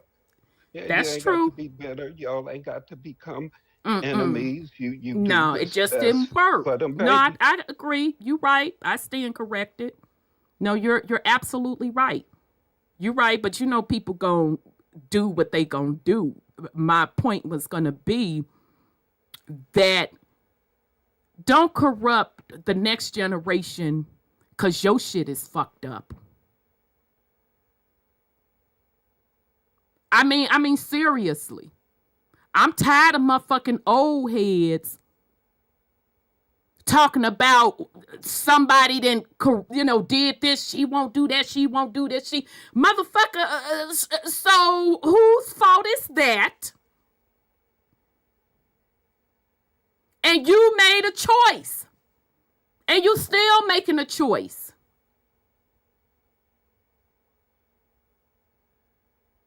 You weren't honest with yourself. Or you, for whatever particular reason, you don't know what healthy looks like. So if you don't know what healthy looks like, how in the fuck you think you finna get somebody that can give you a healthy relationship? When you ain't gonna do nothing but fumble the motherfucking bag. So then you wind up linking up with somebody where y'all trauma buddies. Okay? I'm fucked up. You fucked up. We gonna trigger each other. We gonna go back and forth, up around the block, around the corner. And then when that's done, I'ma go out, and cause I still ain't got my shit together. Okay? And this applies to men and women. I still ain't done the internal work to get my shit together. But I claim I want something healthy and loving and true unconditional love. I'm fucking claiming this, right? But I ain't done no internal work on self to get to that point, to begin to understand what really true love is about, what true intimacy is about.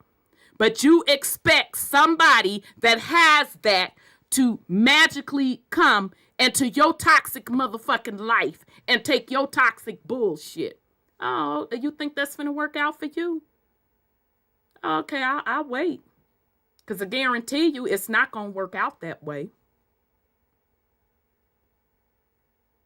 And then you waste decades doing the same fucked up behavior, the same cycle. And then you get into your quote, quote, golden years. And niggas ain't shit and bitches ain't shit. But you don't realize that the ain't shit in that equation is your motherfucking regular ass. And then you want to pass that toxicity down to the next generation. because you refused to do the work on yourself to get healthy. And that's what that bullshit be about. How can we expect the next generation to get into loving relationships and we ain't showing it? When we either in some toxic shit or we got situationships or whatever the fuck the case is. But you expect the next generation, and let's start with your own children, to do something different. What the fuck are you showing them? So I'm going to say this again. Ain't nobody trying to be with nobody that ain't on some healthy shit. When they let me back that up for the slow ones in the back. If someone has did the work on themselves, ain't nobody finna fuck with you in your toxicity. It doesn't work that way. Women, for the most part. Okay, now I can't speak on me, and I'm just gonna tell you how a woman's psychology works. You only gonna get so many years, bruh, out of a good woman. If you're fucking fortunate enough.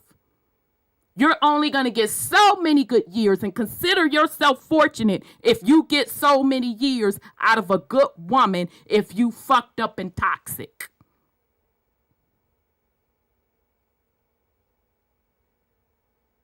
Because she's gonna get to the point where she's fucking disgusted. She wants nothing to do with you. None of that. So if she don't want to fuck you, you got fundamental problems. You can blame it on whatever the fuck you want to blame it on. You got fundamental problems. Okay? So, take your pick. You can continue lying to yourself. We just giving you these auntie and uncle moments. All right, so with that said. Okay. So I do have something else beside that I wanted to follow up on. I know I've been talking about the migrant issue. And child, New York is off the chain. Hold on, let me share this with y'all right quick.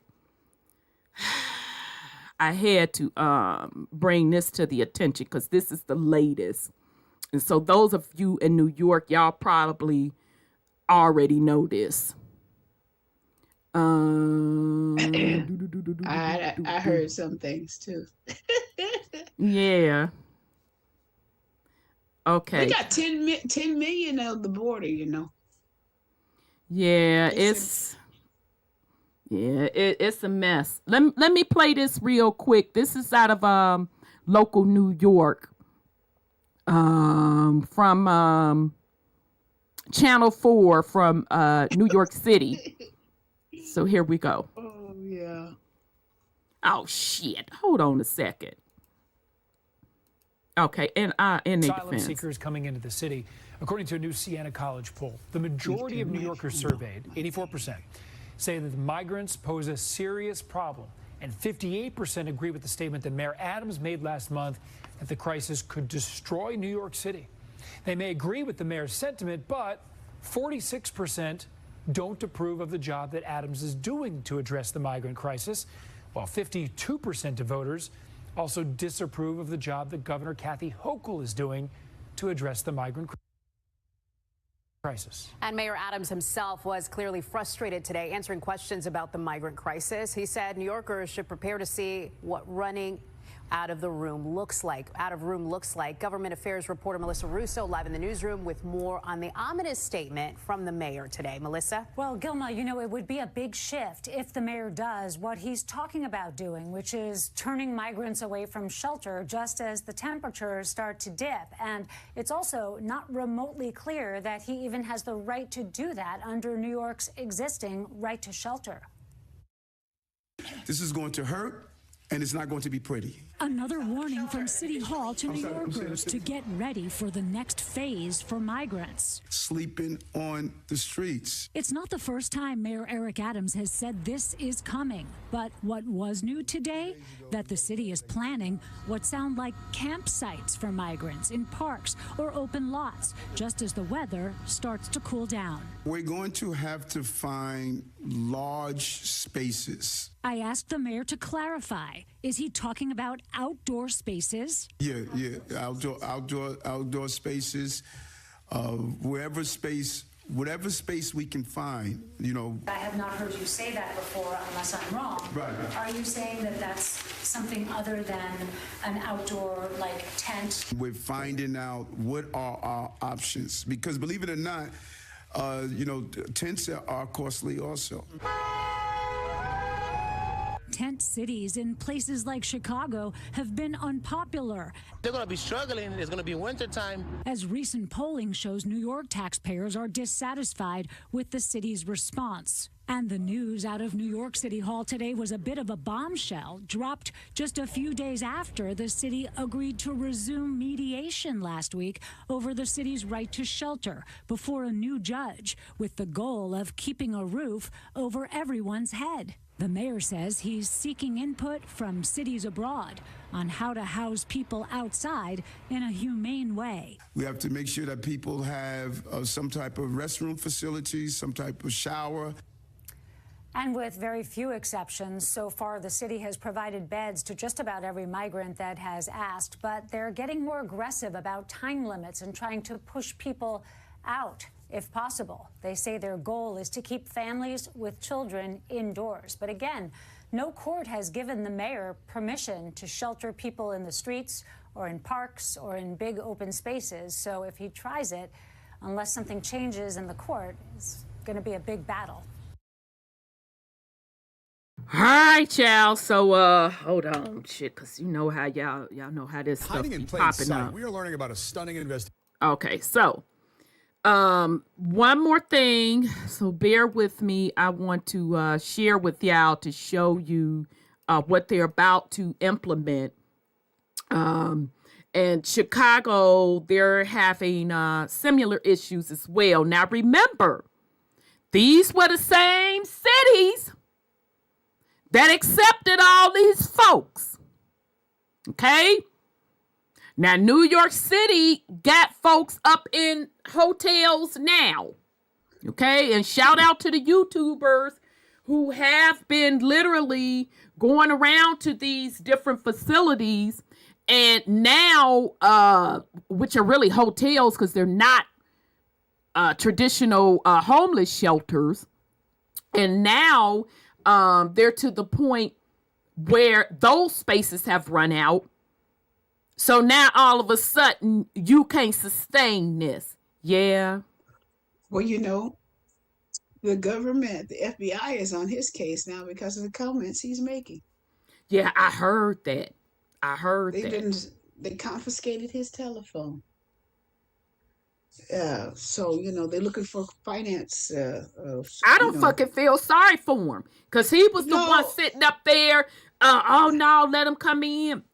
4, 5, 6, and 7, and I don't fucking feel sorry for him. But you know what? They fill these people's heads full of the fact that other countries are way worse than we are, and they're coming here for that golden opportunity. Shit. And so people will say, well, you know, we can share some of this. We have no problem. My aunt said it, and I'm like, okay. I just listened. I didn't say a word. But you know, but that's not what it's like. You got to have some place for them to stay. You have to have enough food to feed them. You have to have the money to, you know, to give them jobs or whatever. It's like having a child. You got to take care of them. If you invite somebody to your home, you should have these resources. But he did plan on 50,000 people, I guess. And he didn't see what they were going to do to him either, letting the whole world come here. They got about 160 some countries or 6 countries coming here from different places.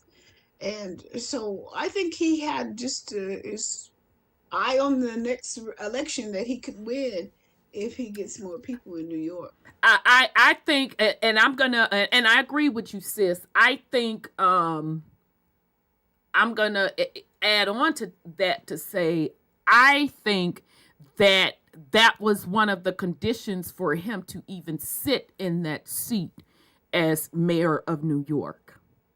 Yeah, I really do. They definitely gave him the script with the bullet points and was like, exactly. And now he's veering off of it. Exactly. Yeah. Now he's veering off of it. Shit out. As he's saying it, he like, God damn. Yeah, he's like sitting up there stuttering because he don't sound with conviction at all. Like, I'm not going to tolerate this. Man the fuck up. Man up, nigga. Stuttering. Damn. No, man up. Shit. Because you had more and more gumption when you was saying what you was going to do. Now you scared as hell. And he didn't think it through. He thought it through. Because, again, anytime you are taking the seat of office of these major cities, you are given an agenda. Gotta play the game. He knew what the fuck it was. He signed up for it. Exactly. They pulled that bitch to the motherfucking side and said, okay, your bitch ass in office now.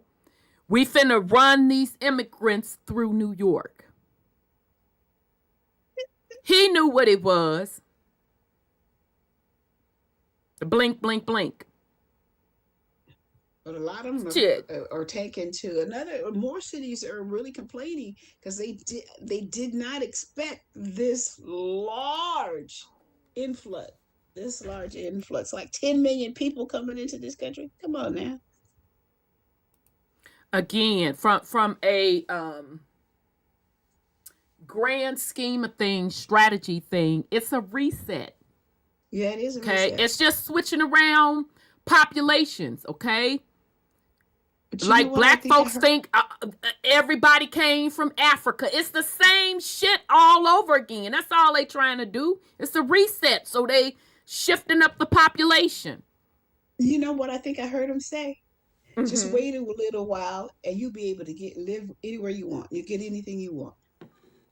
I think I heard somebody say that. They'll tell you, a pimp will tell you anything. Now, I mean, this was a politician. Well, they politicians. Pimp, politician, pimp, preacher, politician. The motherfucker all start with the instrument of the money. Exactly. It's the instrument of the money. Pimp, politician, preacher, shit. They one and the motherfucking same to me, baby. I told you, I know a pimp when I see a pimp. Yeah, you know a preacher when you see a preacher. You know a politician when you see a politician. I know a pimp when I see. I was accurate the first time. I know a pimp when I see a pimp. Shit. And you know a hoe, because Eric was out there sitting like a little hoe. He looking a bitch. Wasn't he sitting like a hoe? Like, let me see if my daddy looking. Bitch, goddamn it, you better stick to that script. Right, you better get out there and say it with your chest. Yes. Right, goddamn it. Get on that track. Outside. Shit. All of them. Oh, that's funny. Shit.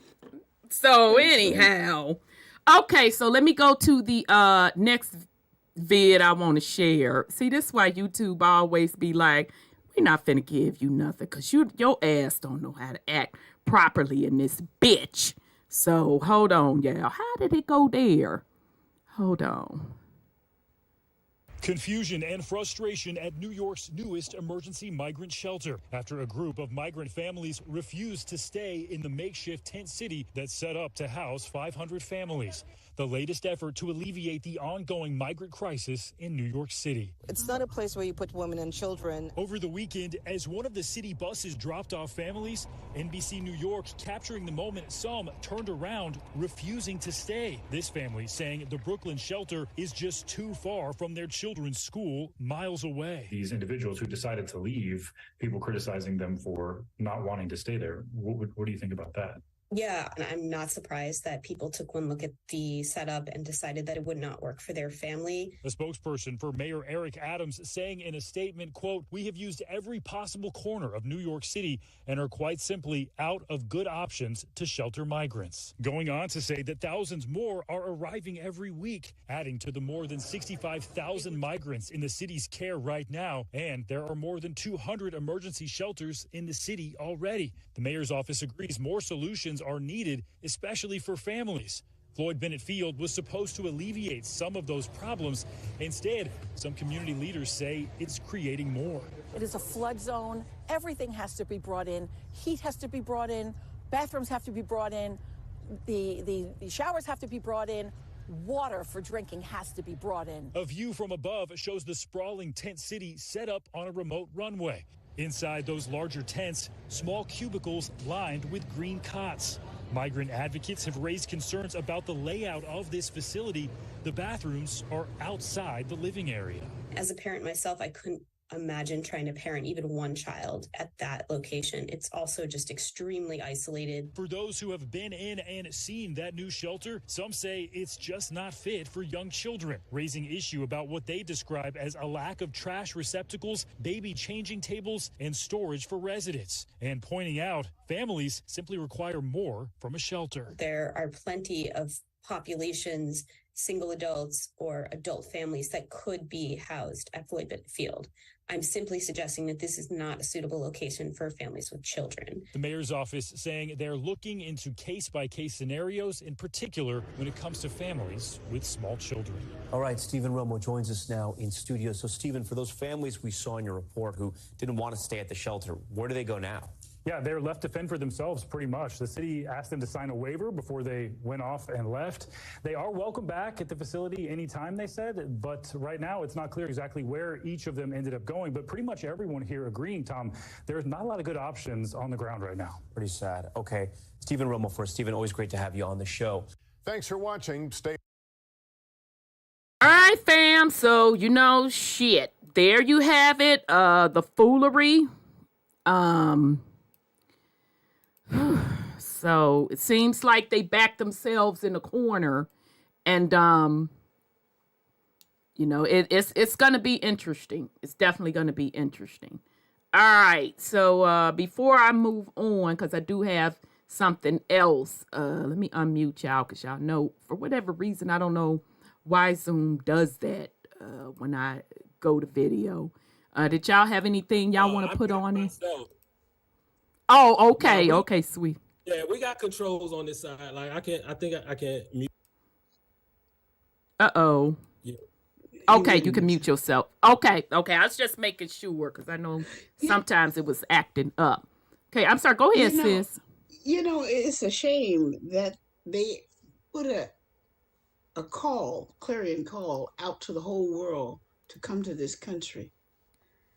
And they didn't even think about what's going to happen when all the people came. That's at the top. I'm not talking about these cities.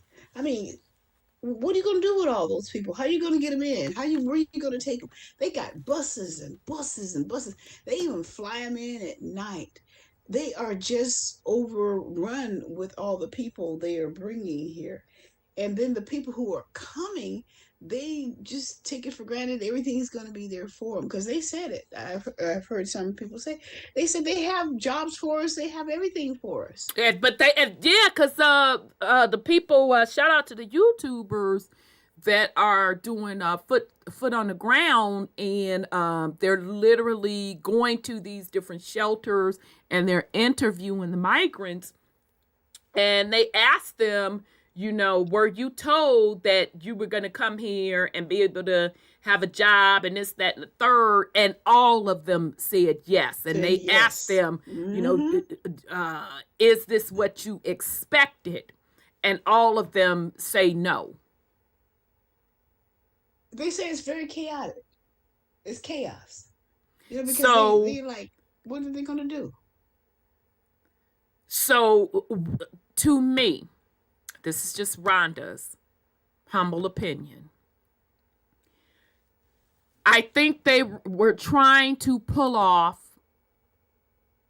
a shift in the movement of the population like they did after the Civil War, all throughout the 1800s, and then all throughout the early 1900s. In my opinion, that's what they were trying to do. The reset population. Yep. But they're having a very, very difficult time doing it. Okay? So, I'm gonna say this. It's not gonna happen, but I just want you all to think. Okay? Because if you look at the timeline of immigration, and I'm only going to use the United States as an example. If you look at the timeline of immigration in the 1800s, that's when after wars had broke out. Okay? That's how they were able to pull it off. All right? Now, in my opinion, they thought maybe they could use that particular script. But because of the consciousness level of the people, they can't pull it off. So it's harder for them to do the reset of the population without wars. Okay? So that should also be an indication that there's something bigger going on from a spiritual perspective. Okay, so even with the majority of the people being quote, quote, sleep, they ain't that damn sleep. Okay, so they're not going to be able to pull it off. All right, because, that's what I talk about when I talk about cycles, and when I talk about resets and the astrological clock.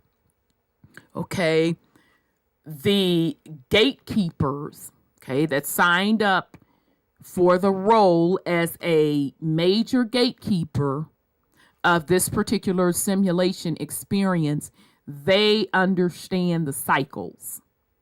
Okay, they understand the cycles of this particular realm. So they understand, and not only do they understand it, they know the necessary script to run for the cycles. All right. Now, in my opinion, this is the last cycle. It's over with. This bitch is done. In my opinion, the Mayan calendar / which was really a clock, already done took and told folk that, that's it. The motherfucking simulation is over. But some of the gatekeepers want the simulation to continue. They want to start that clock over again. And ain't that what they do when they get down? They pull out all the stops. They get so desperate, they just like, let's just throw everything out there, anything, even when it look ridiculous. Because that's basically what's the time happening is running now. out. So they like, we might as well try anything and yeah. everything. Yeah, because we could see that anytime they get up, you get up in the motherfucking morning and they tell you that there's aliens and nobody gave a fuck, including myself, because I promise you, baby, I flipped on the news. I'm getting myself ready before I start my motherfucking day. And they, such and so found some alien. Baby, no fucks was given on my part. I promise you I got myself together and went and got my motherfucking coffee and did my thing. No fucks was given on my part. So that shows you. And shout out again to Beheld the Pale Horse, William Cooper. He fucking said they was going to play that alien script card. Nobody gave a fuck. Because people's consciousness is at a level enough where even though you think that they're asleep, their consciousness is raised up enough to say, I don't give a fuck. I don't give a fuck about none of that shit. They could come on this bitch if they want to. They gonna get this work. And that's how fed up people are. I'm sorry, go ahead. You know, and I was about to say, even if they ain't even fed up, they not even tapped in enough to know about, you know, what's all going on and all the different resets and this and that. A person just living their everyday life is so consumed with the what's it called? Inflation of it all, like gas. Right, trying to survive, scrapping and surviving. About some aliens. Can I pay my bills? Can I get some exactly? Who cares about an alien, right? Exactly, because you gonna get that motherfucking work. And I'm sitting up here trying to feed my little ones and shit. And you talking about a motherfucking alien? They could come over here if they want to. They gonna get that motherfucking work. That's what they gonna get. Well, you know, I see another way they doing, or another thing, and that is they're changing the wealth of the planet around and making this a slave country where the minimum wage is all you're going to live on, and they dictate what you're going to do. You know, because years ago they said they were going to have 10 regions and 10 rulers. And each one of them is kind of like singling out the people they are ruling, they're going to rule.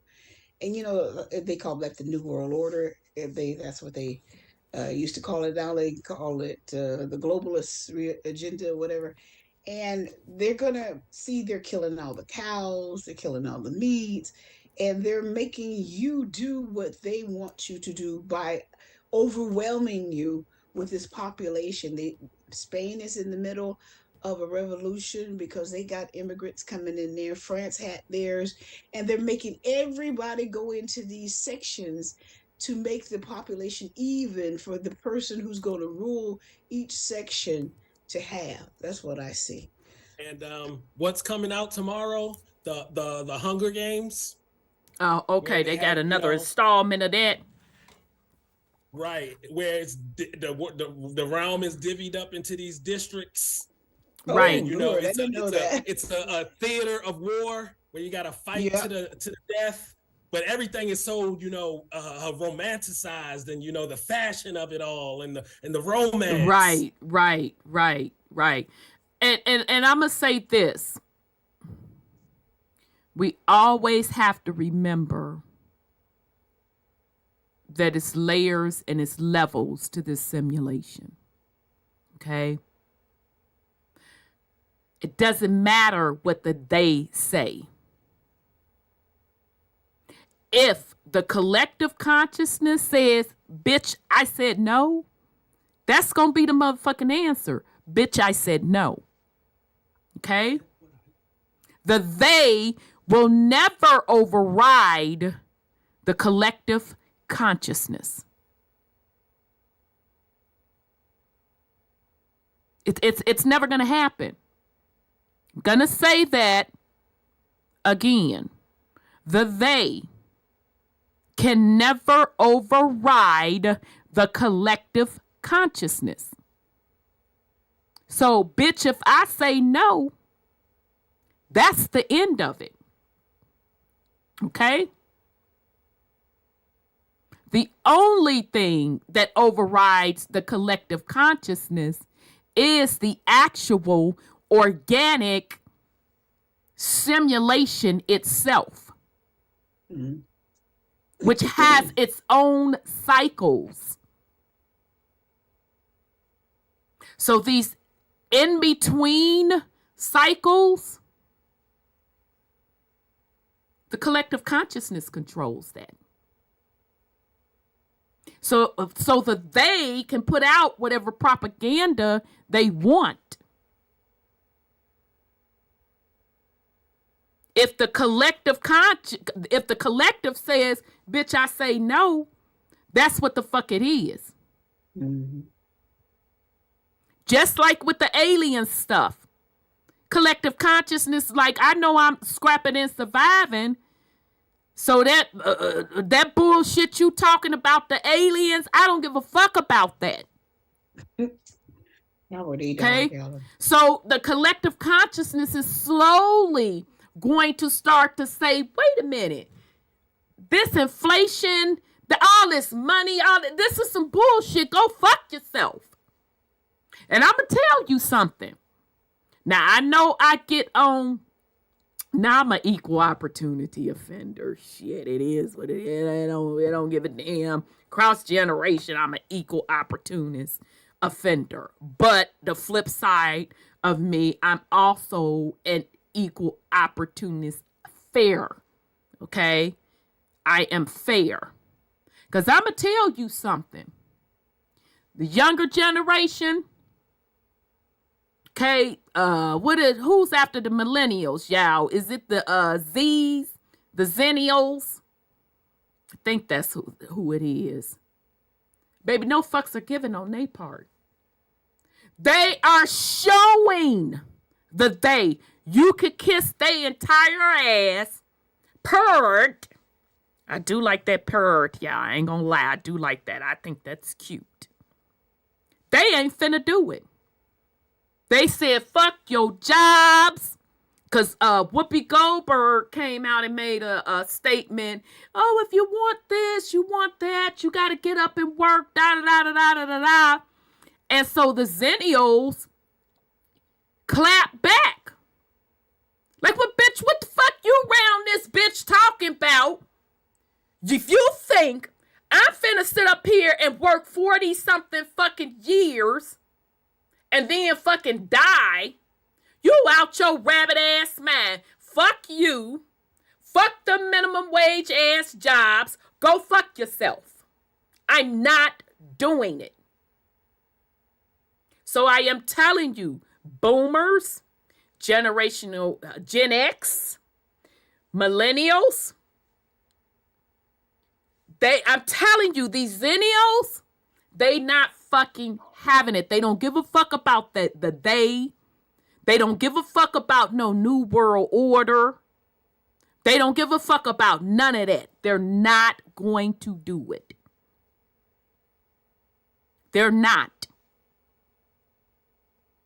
So absolutely, Zennials got their issues, this, that, and the third. But on the flip side, I understand fully what them babies are saying. Bitch, you can go get somebody else to do it because it ain't finna be moi. I'm not slaving up in this bitch part. They're not gonna do it. Shout out to them. Okay? They are breaking the conditioning of working yourself to death. They don't give a fuck about that. That's why they're throwing so hard at these babies, this technology, these fucked up ass entertainers.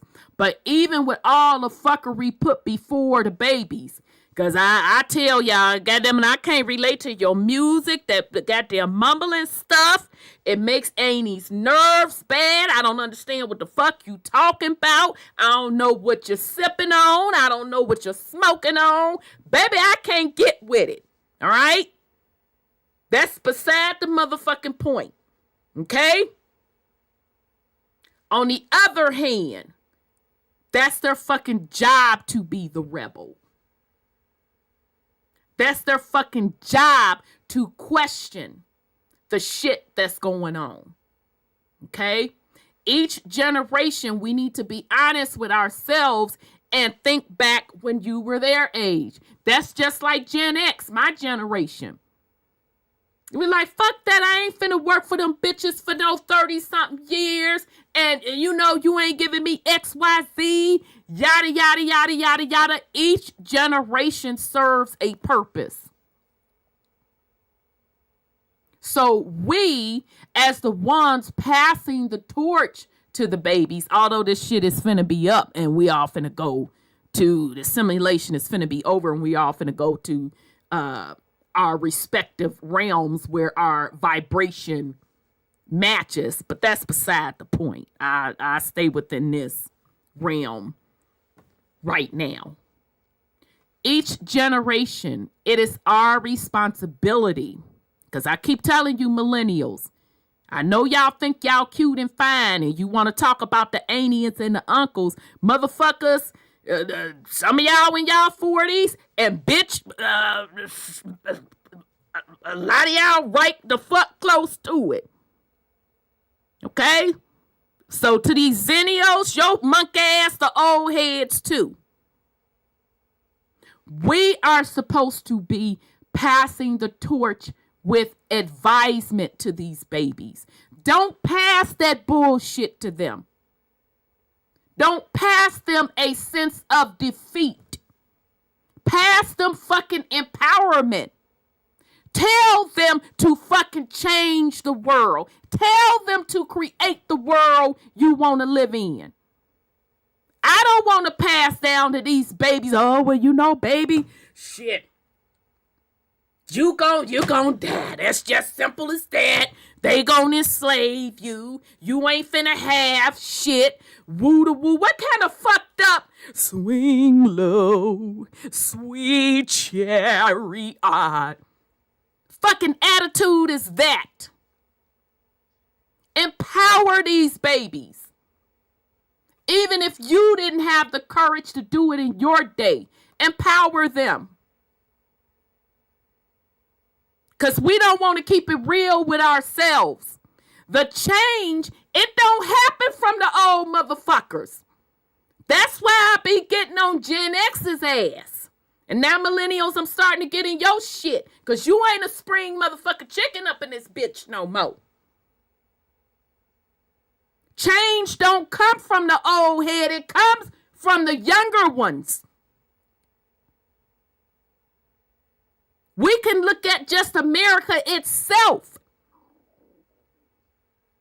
This bitch was built on the young people. The 19-year-olds, the people in their 20s. That's where the fucking change gonna come from. So I know we like to think that we popping and we all that in the motherfucking bag of chips 4, 5, 6, and 7. But I'm telling you, nigga, change ain't finna come from you. It's gonna come from them. The babies. You are supposed to be an advisor. You're supposed to be setting examples from a morality perspective and a character perspective. Instead of thinking you cute or handsome and popping, when bitch you done had that time, it's their fucking time. It's the zennials' time. So I'm not finna pass no viewpoint of defeat to them. Because if I didn't have enough gumption to put on my big girl panties and be the fucking rebel. I ain't never been the type of woman to run with the popular crew. I don't give a fuck about that. It's fake. It's phony. It gets you nowhere. We're not as popping as we think we are. Gen X, millennials, you not fucking as popping as your funk ass think you are. And change ain't finna come from you. It's gonna come from the babies. And they see through your shit. Don't think that they don't. They see through your motherfucking shit. And they're going to do it the way they fucking want to do it. Now, we may not like it. They may ride the wheels off this bitch. But it's theirs to do.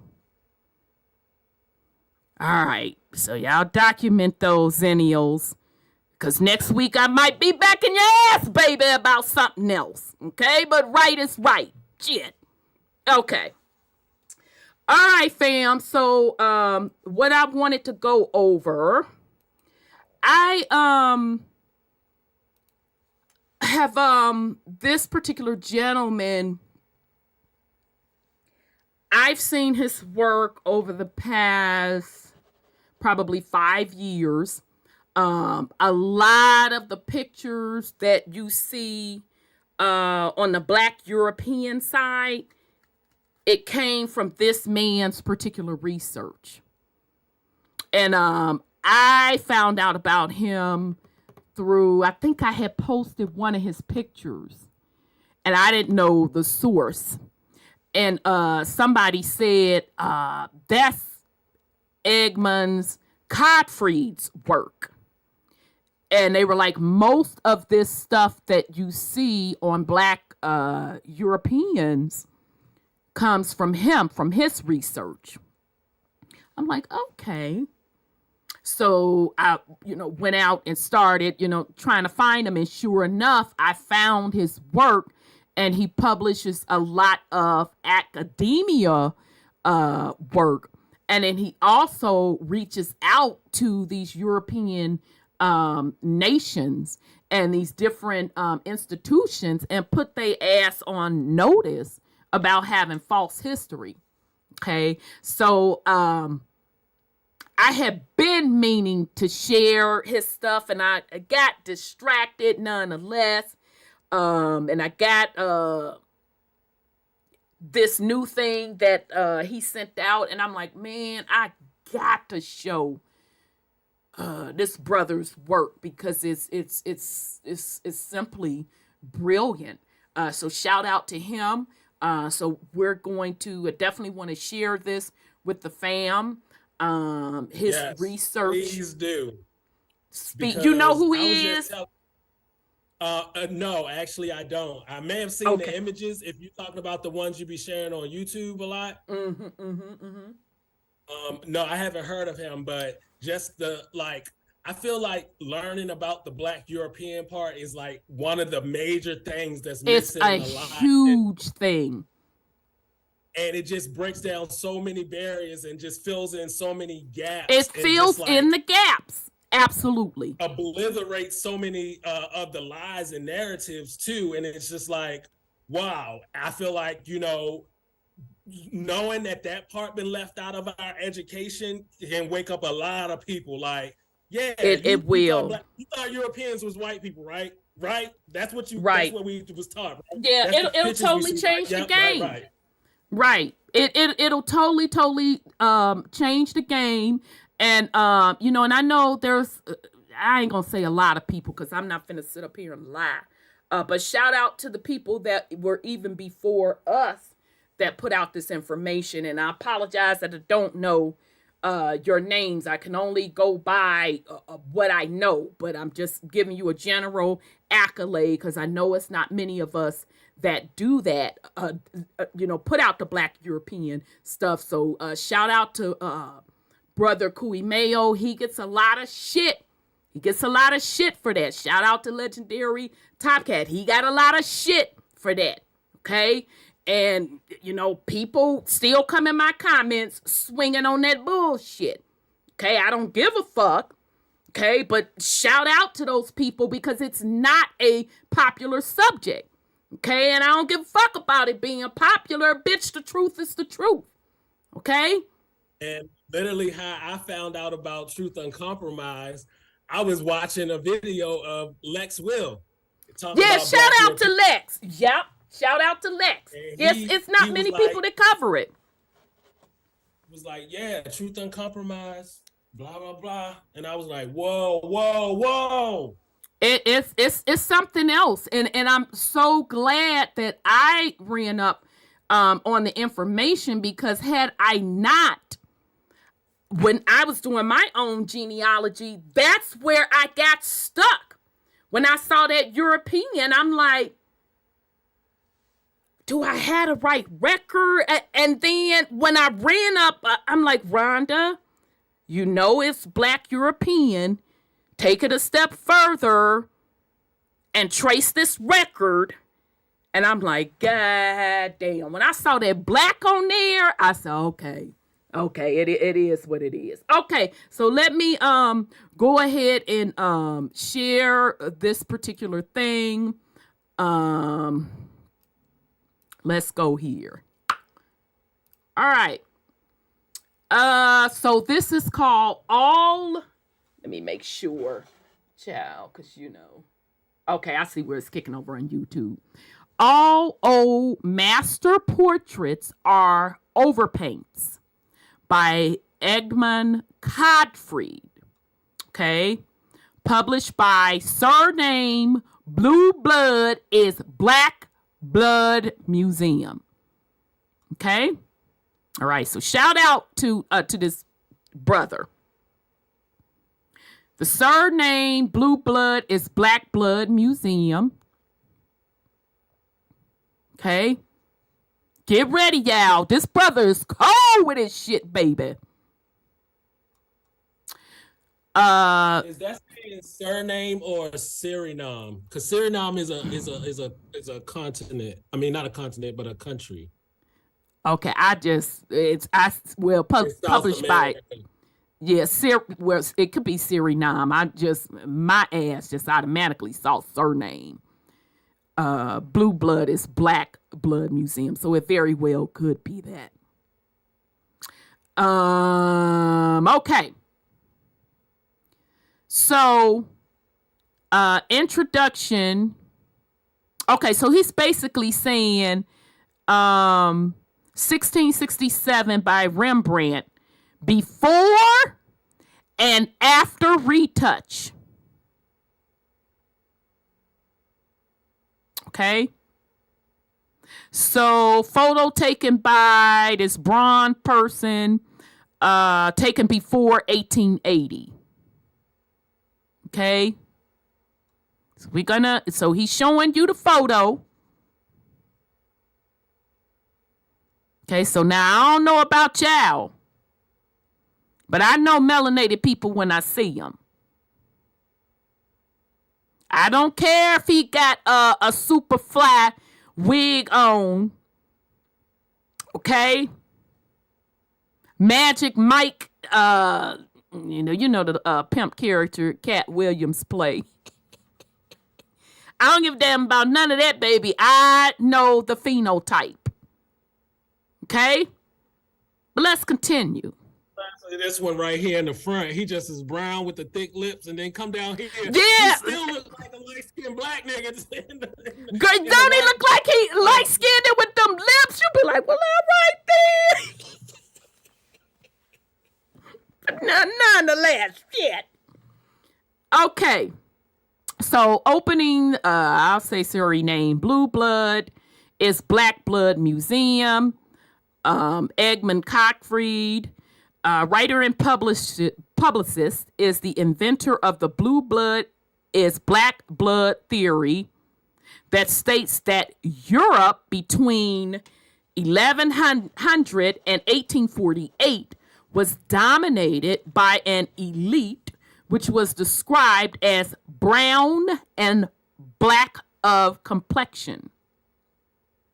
He exhibits his collection of reproductions from often unknown historical portraits that makes this museum the only one that concerns itself with the true looks of historical, I want to say personas, but what the fuck ever. Okay? So now I'm going to have to reach out to him and see if this an actual museum, because I'm telling you, because I'm really due to swing back through Europe anyway. I really want to go back over there and really take a different look at things, okay? And then personages. That personages, thank you. Yeah, my country ass. It's not just a regular person. It's somebody elevated of significance, importance, like an elevated status type person. So they're not just taking images of every regular day people. These is bishops. These is people in the military. These is people in the church and, institutions. Okay.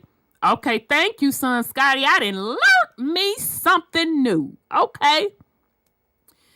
Prince William the First, or one of Orange, 1533 to 1518, was described as more brown than white.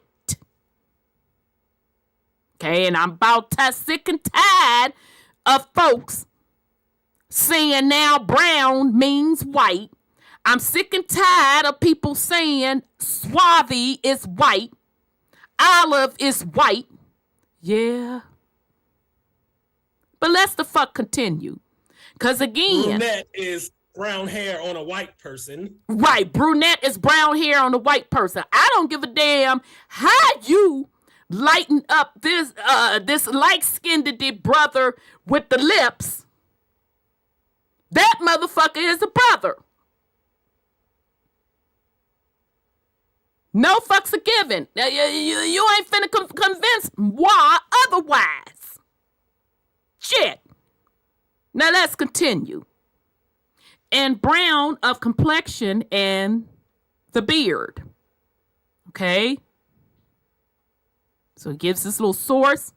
Some of them, like William one of Orange, his father-in-law, Maurice. Now, I don't know about y'all, but I know a lot of Maurices in my lifetime. I don't know too many Caucasian Maurices, and I'm not saying that they don't exist. But we fencing in this day and age, now we know that they done took our surnames and names and titles and stuff. You're gonna see the Latino Maurices, the Native American Maurices, the white Maurices, because that was part of the plan. I still don't see too many people outside of melanated people named Maurice. Oh yeah, that's a particular one, but you know what I mean. Just like our names. Oh yeah. By these other cultures in general, right? Because one thing I was gonna say,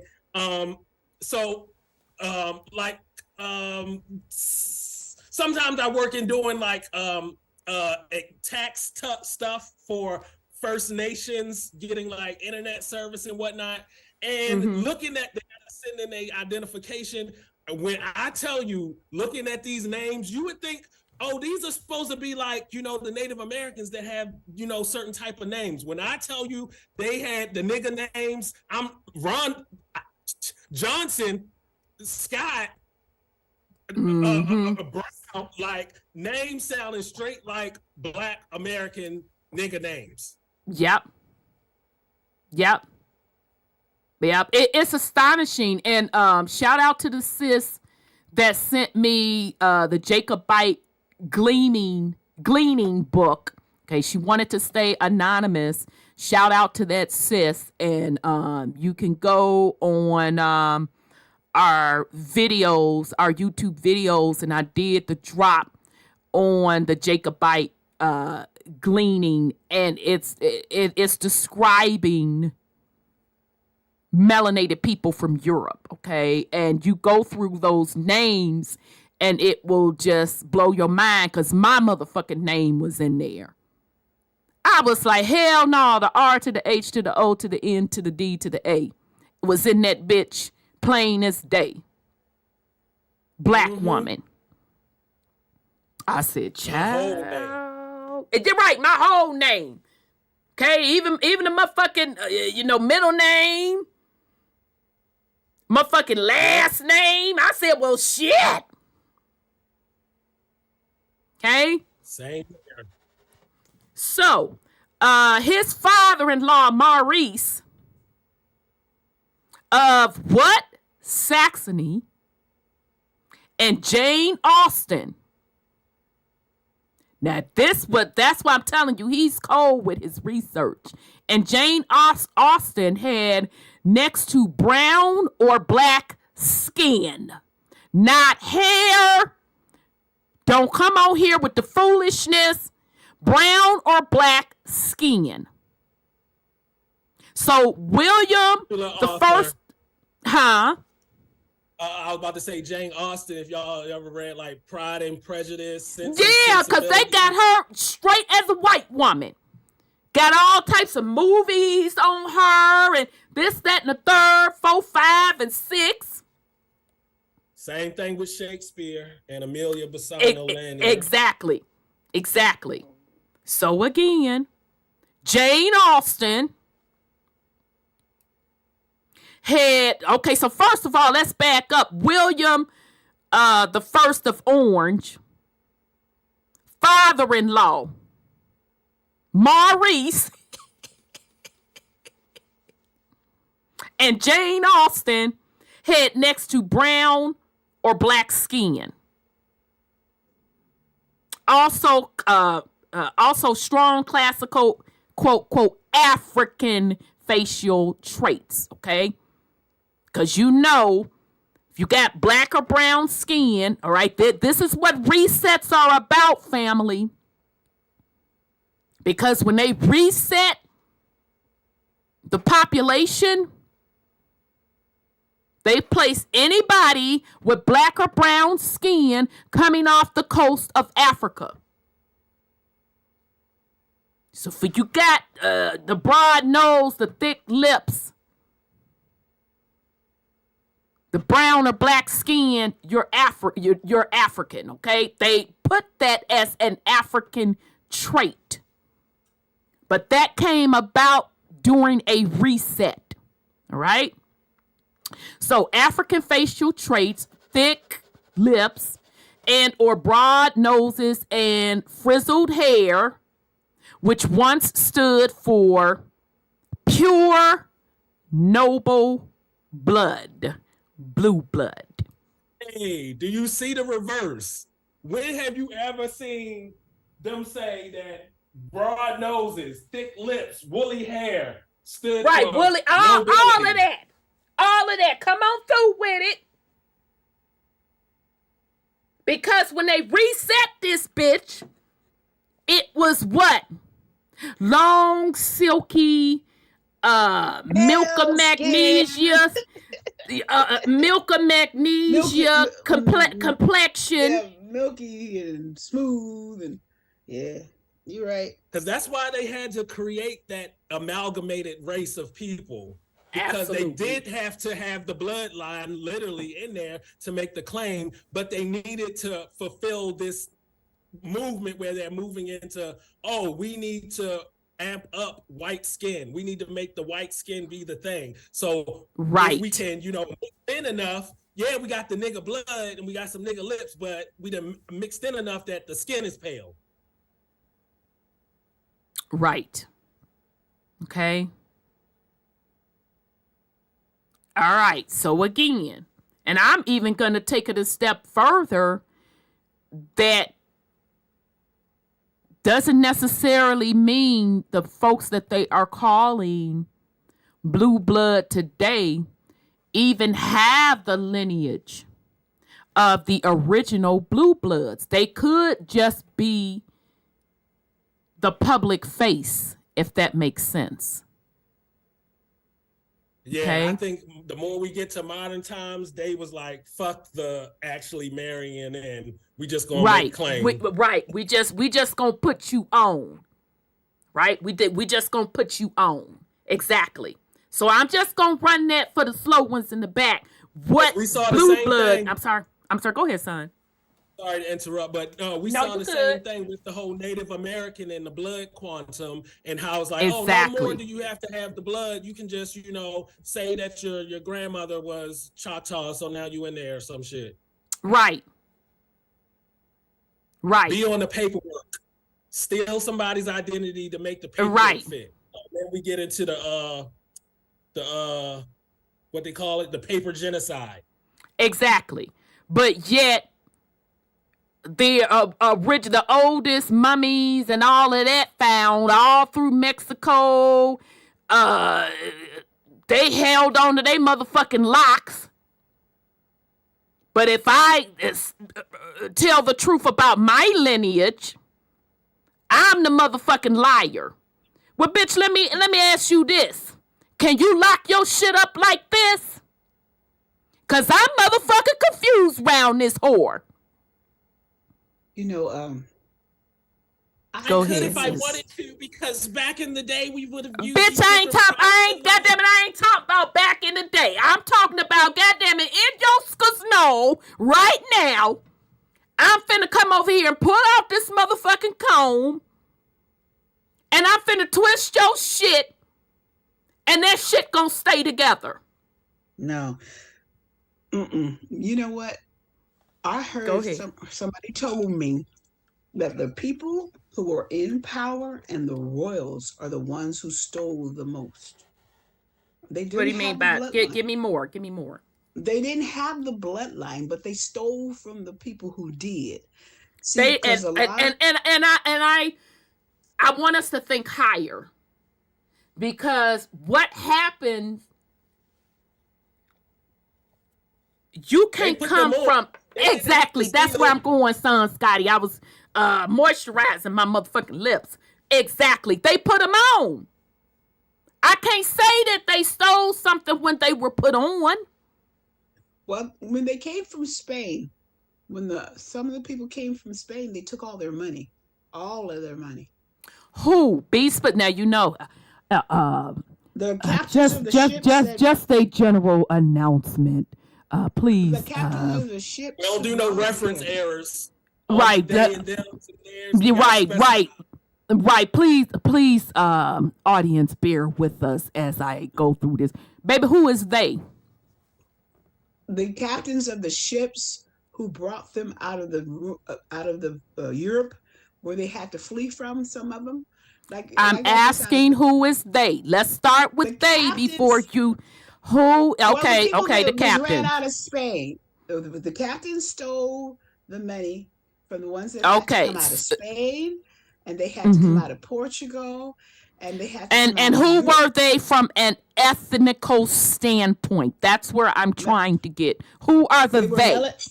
They are melanated people. Thank you. Bingo. Okay, I'm with you. Yeah. And they had money, and they had to pay for passage.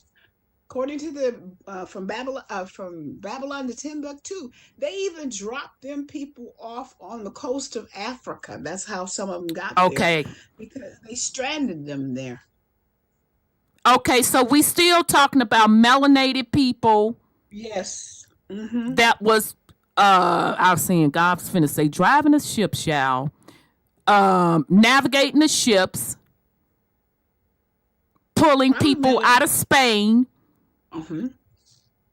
And the people out of Spain were of what ethnicity? Melanated. Okay, so how's you saying that Caucasians took over? Because that's the confusion I'm at. Because so far I only heard blackity black. Well, I think they use those people for the front man, like the pizza places. They use them for the front man. We not on that. Okay, but I'm going. How they got the money. They just took all the money. Like the Queen of Spain, she was melanated. She took the people's money. You're still not making a connection. Your logic is very, very faulty. Well, you're still not making what you're not making the connection for me. Well, you said that the white people stole pretty much the throne. But your argument you just gave me was blackity black. Yeah, I know. So you haven't proven your argument. I just said somebody told me that's how it went down. But I know from what my grandmother said that they stole their money. Okay, we not on granny them. We not on granny them. See what you not finna do is jump. You're not going to jump hundreds of years and then put it on Big Mama and them. So you haven't proven your argument that they stole. So we're gonna continue. Okay, so just to go back, thick lips and or broad noses and frizzled hair, which once stood for pure noble blood, blue blood. They were the descendants of black men, the black and brown original Europeans who came 45,000 years ago from Africa, whatever that's called, and part of which between 1100 to 1200 declared themselves a nobility and thus true Europeans. Okay, so I do want to just add in here that even before they came 45,000 years ago over to Europe still had black folks already there. Yeah. Okay, no different than when black Europeans came over to the Americas, still black people already here. Okay. Right. Yeah, okay. Still be on the still be reading the hijack, because every time they throw in a little Pan-African, a little Charles Darwin, a little out of Africa theory type thing. Yeah, we don't subscribe to that over here, because we know what it is. That little thing in the paragraph, the Grimaldi man, they always try to tie it back to like, so even though there was black Europeans, right. Goddamn, you still came from Africa, bitch. No, what I am telling you is that there were black folks all over the motherfucking planet. How did the white folks get in? That's the next big question too. It's not a question, because white folks actually came the fuck up out of Africa. Yeah, I know. Right, that's they Africa and Asia. Yeah, I know, and I don't know how they kids, hooked up they with the melanated creations, people. they sex partners, they slaves, they little amalgamations. That's they whole little thing. They probably Cabbage Patch children. And so, well, not all, not everybody. Not all. I mean that was because I'm of the theory that yes, do I think there was what do you call it? Genetic engineering? Absolutely, I think. But you cannot put all of the Cabbage Patch children as Caucasian children, because shout out to Unveiled Mind. Now he doesn't say it. And I understand why, because he is a Caucasian man and he doesn't want to seem like he's racist for pointing out that there were also black children as Cabbage Patch children, but the motherfucking evidence speaks for itself. So we can't say that that was exclusively Caucasian children. Copper Colored Brown said the Monsters of Africa, Europe on YouTube. I wonder what I know that, very familiar. I think that was damn, what's that brother's name? Cause he puts videos out sporadically. He did a really good job of that. Medicine Man. Medicine Man, thank you, son. Yeah, Medicine Man. But yes, you're absolutely correct.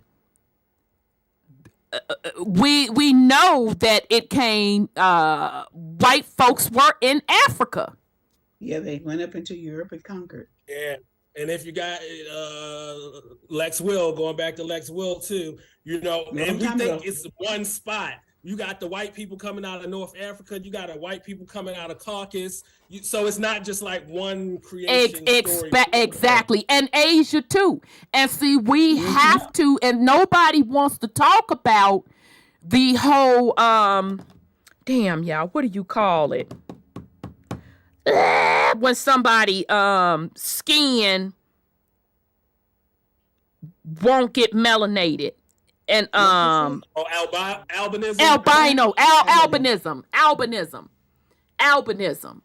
Okay, y'all need to do some research on albinism and how in Asia and Africa, that's where that trait is exclusively held.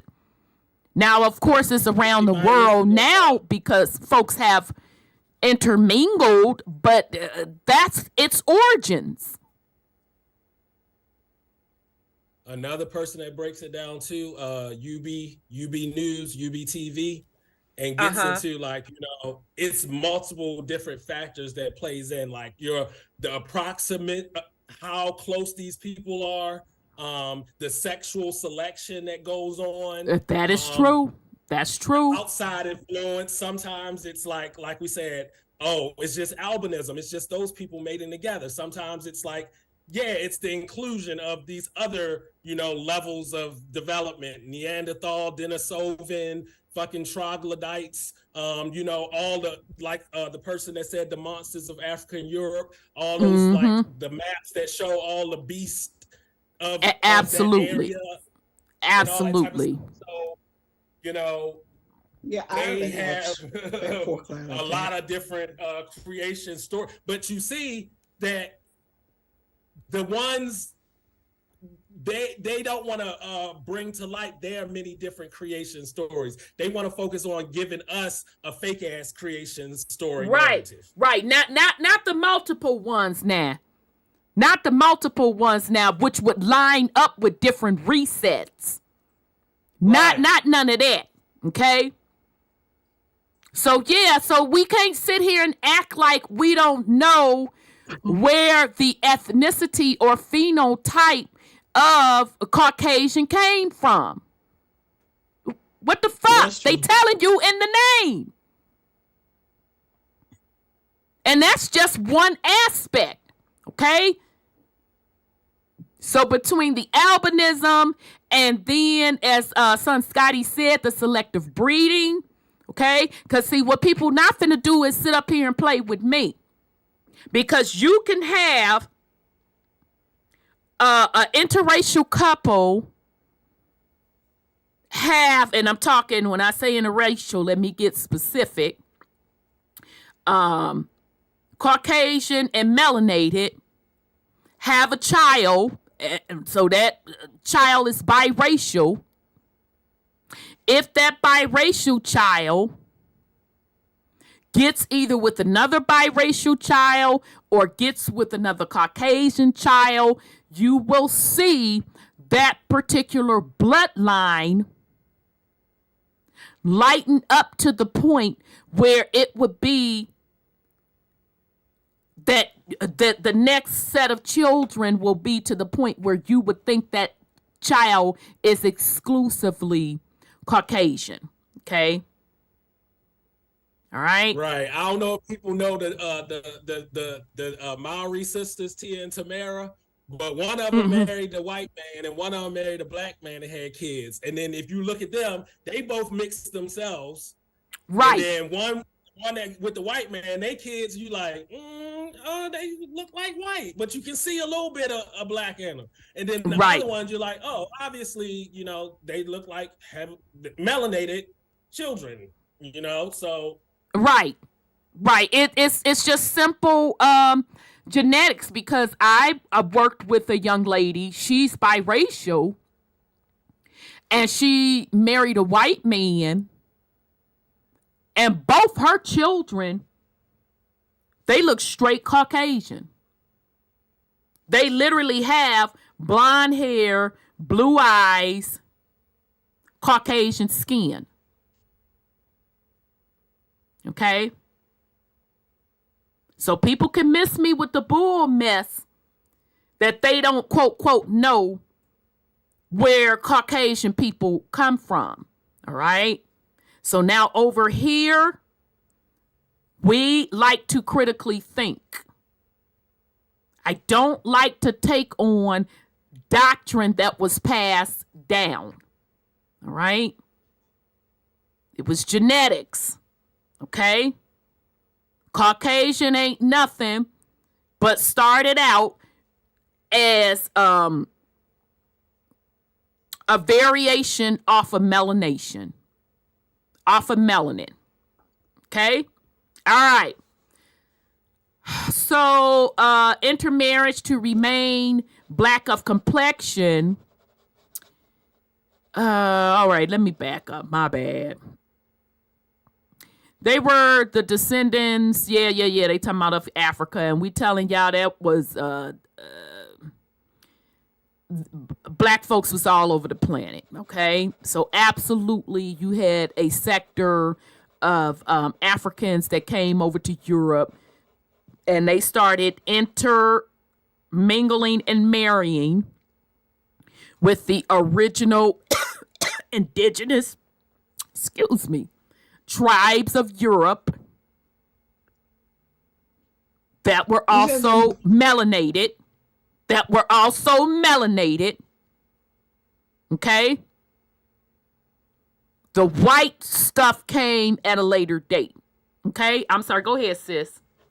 Oh, you said they came from over here, over there, to go over there, right? Came over where to go to where? I'm sorry, sweetie. From the Americas to the Europeans? I didn't say that. Where I say that? I'm trying to, I don't know if you said it or not. I'm asking. I didn't say that. I said exactly, and it ain't even me saying. I'm literally reading what the man is saying. I said that the Africans, you did have Africans, melanated Africans, that came over to Europe and married indigenous melanated people of Europe.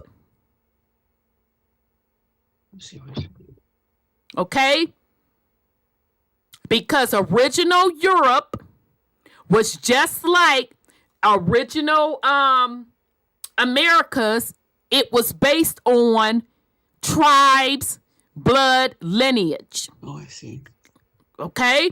So they came over and married in. No different than what the fuck happened over here. You had indigenous, melanated people, and black Europeans came over here and married in. Same thing. Okay? Now, the going over in the reverse and all of that, yeah, there is definitely a section of that, but we ain't on that right now. And I would like to bring the receipts, have specific sources to talk about that. But yes, that did happen, but that's not what I'm talking about right now. We're talking about Africans, melanated Africans coming over to Europe and interracially marrying other indigenous melanated folks. Those were the original. The white mixing came later. Okay? So, and part of which between 1100 and 1200 declared themselves a nobility and thus true Europeans. Intermarriage to remain black of complexion and a noble lifestyle were both required. Okay? So shout out to them. They're telling you. And so we kind of see that it was not really them that set that intermarriage and tradition. Like, they just copying what they masters taught them. They was like, oh, they was keeping it black, so we got to now keep it white. Exactly. So I want us to understand what the fuck that they just said. They said they kept it black. Okay? And not only that, it was required. And a noble lifestyle, so you just ain't no regular black nigga. Right. You just ain't regular. Okay? Gotta have a certain family lineage. And that lets you know that it was regular black people. So it wasn't even regular white people. You know what I'm saying? Exactly. Exactly. And this proves that back up in the day, you just didn't lay up and have children with any motherfucker. That was across the board. So there's some recent shit 1100 The years folks ago. just lay down and have children with any fucking body. Mm-hmm. Because it didn't used to be like that. And that was not just exclusive to the Europeans. That was even over here in the Americas. You ain't just finna sit down and just marry any fucking body. No. Who the fuck is that? Who they people be? No. You know, old boy put that's a line that put hands and feet on people. Let's see. Nah, we can't fuck with that. Okay, but let's continue. Yes, can we read this next sentence? Oh, damn, you all ahead of me, son. All right. My bad. I'm trying to see it myself. I can blow it up a little if you need me to, sis. Yeah, the print is Okay. teensy. Yeah, sorry about that. They self-styled as protectors against the Normans, civilized and Christians. You better stop. Child, let me clutch my pearls and gather myself. Oh, thank you. That's much better. I'm struggling. I didn't read this beforehand, as you can see, because I like to be surprised. I know this person's work is good, so I'm like, I don't have to read this. So, child, no, they didn't just say they civilized and Christianized who? I'll let you do the honors, son, Scotty. Who the fuck they say they did?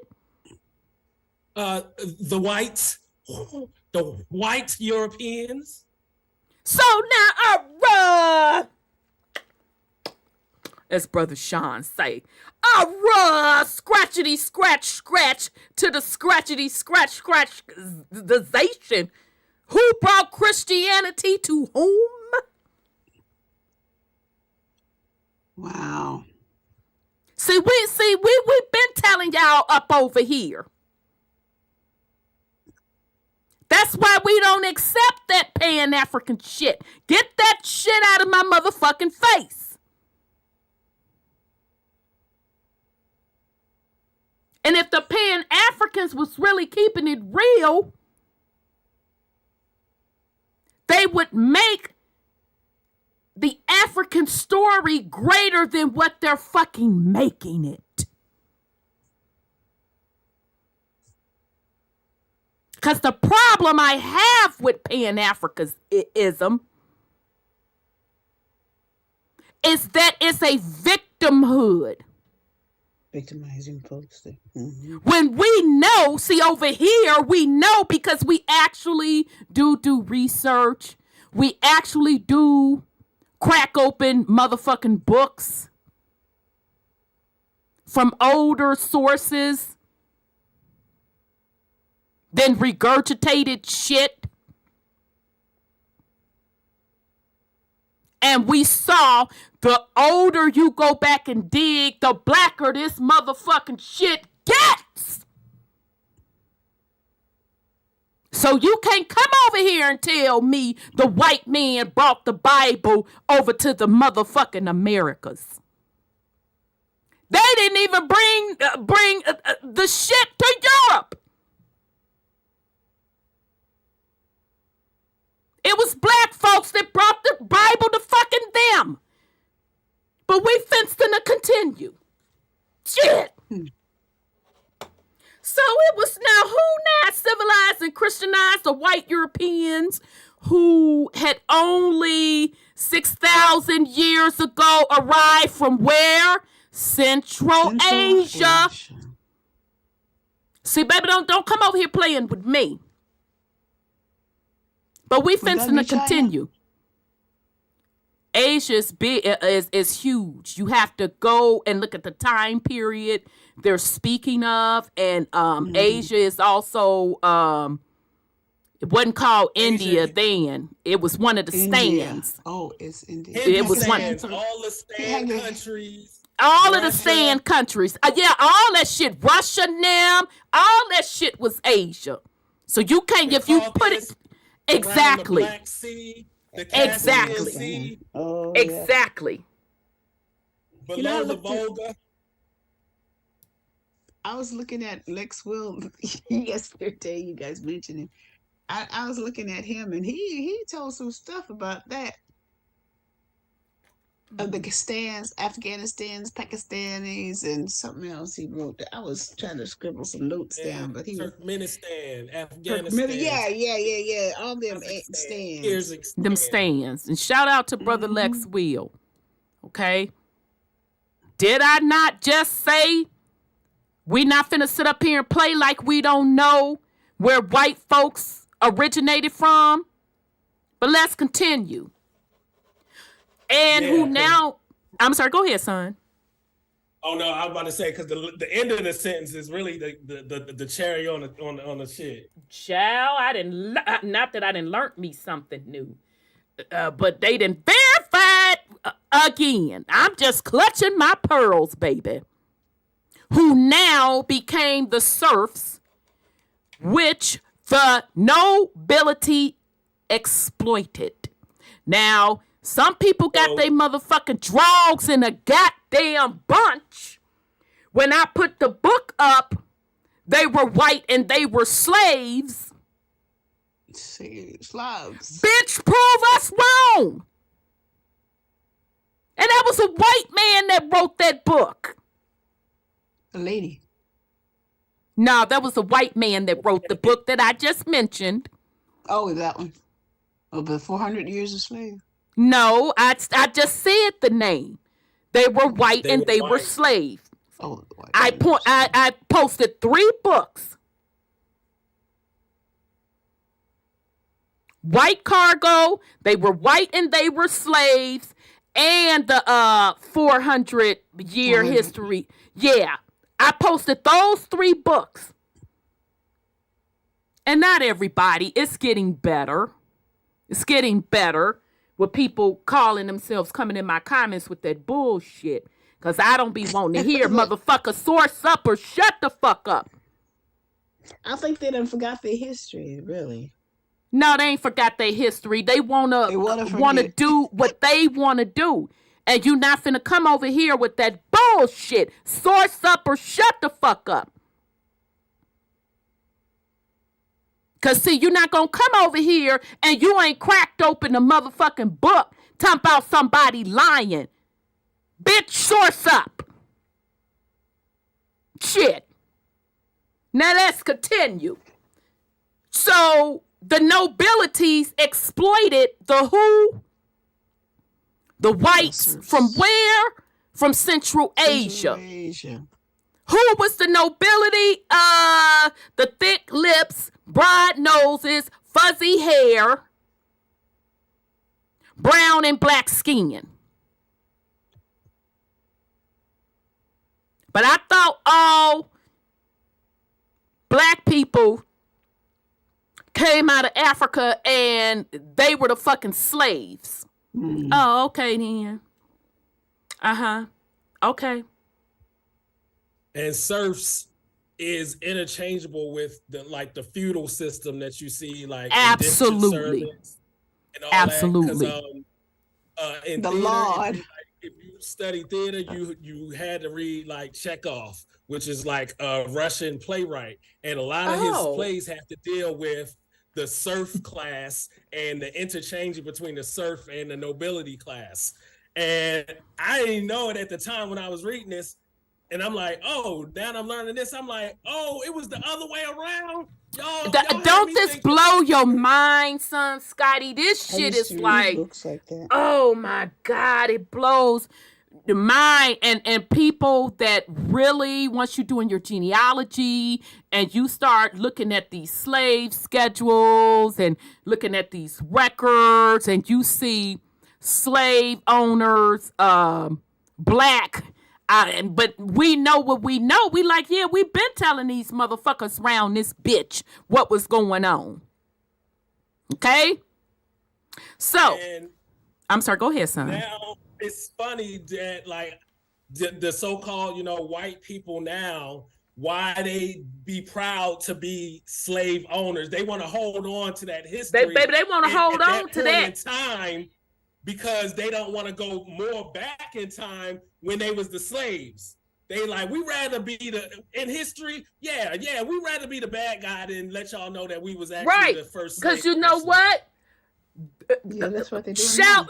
Not that I'm agreeing with folks being delusional and having cognitive dissonance, but just them holding on to that keeps the idea and the frequency of white supremacy in play. Because when you release, and you need the other side of us holding on to being slaves from Africa. Exactly. So that's what keeps the fuckery going. Because if this was released publicly, this kills the whole fucking white supremacy concept. That shit is fucking dead. This is why I'm not for the fuck shit of passing on to these babies victimhood. I'm not going to do it. This is why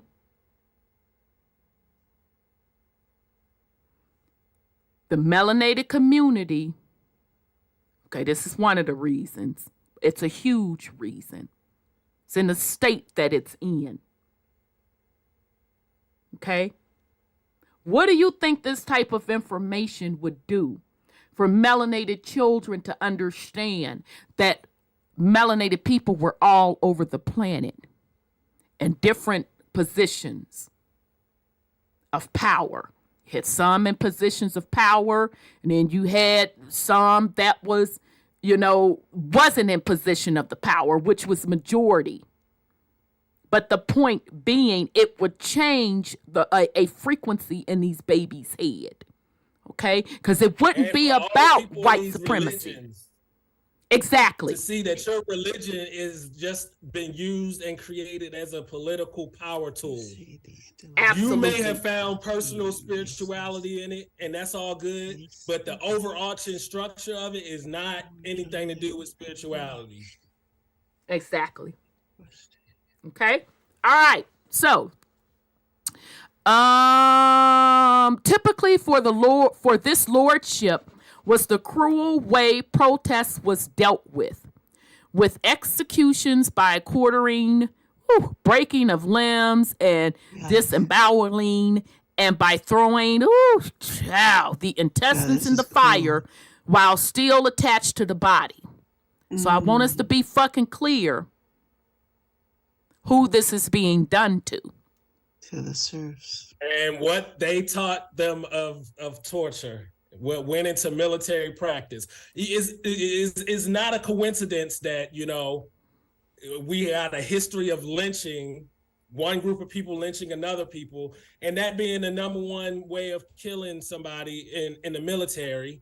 And we just see a history of these certain acts. And it's just like with the resets and things just going back and forth, it's the same thing. It's like karmic. It's like, okay, well, you used to lynch us, so now we're gonna lynch y'all. Absolutely. Just go back and forth.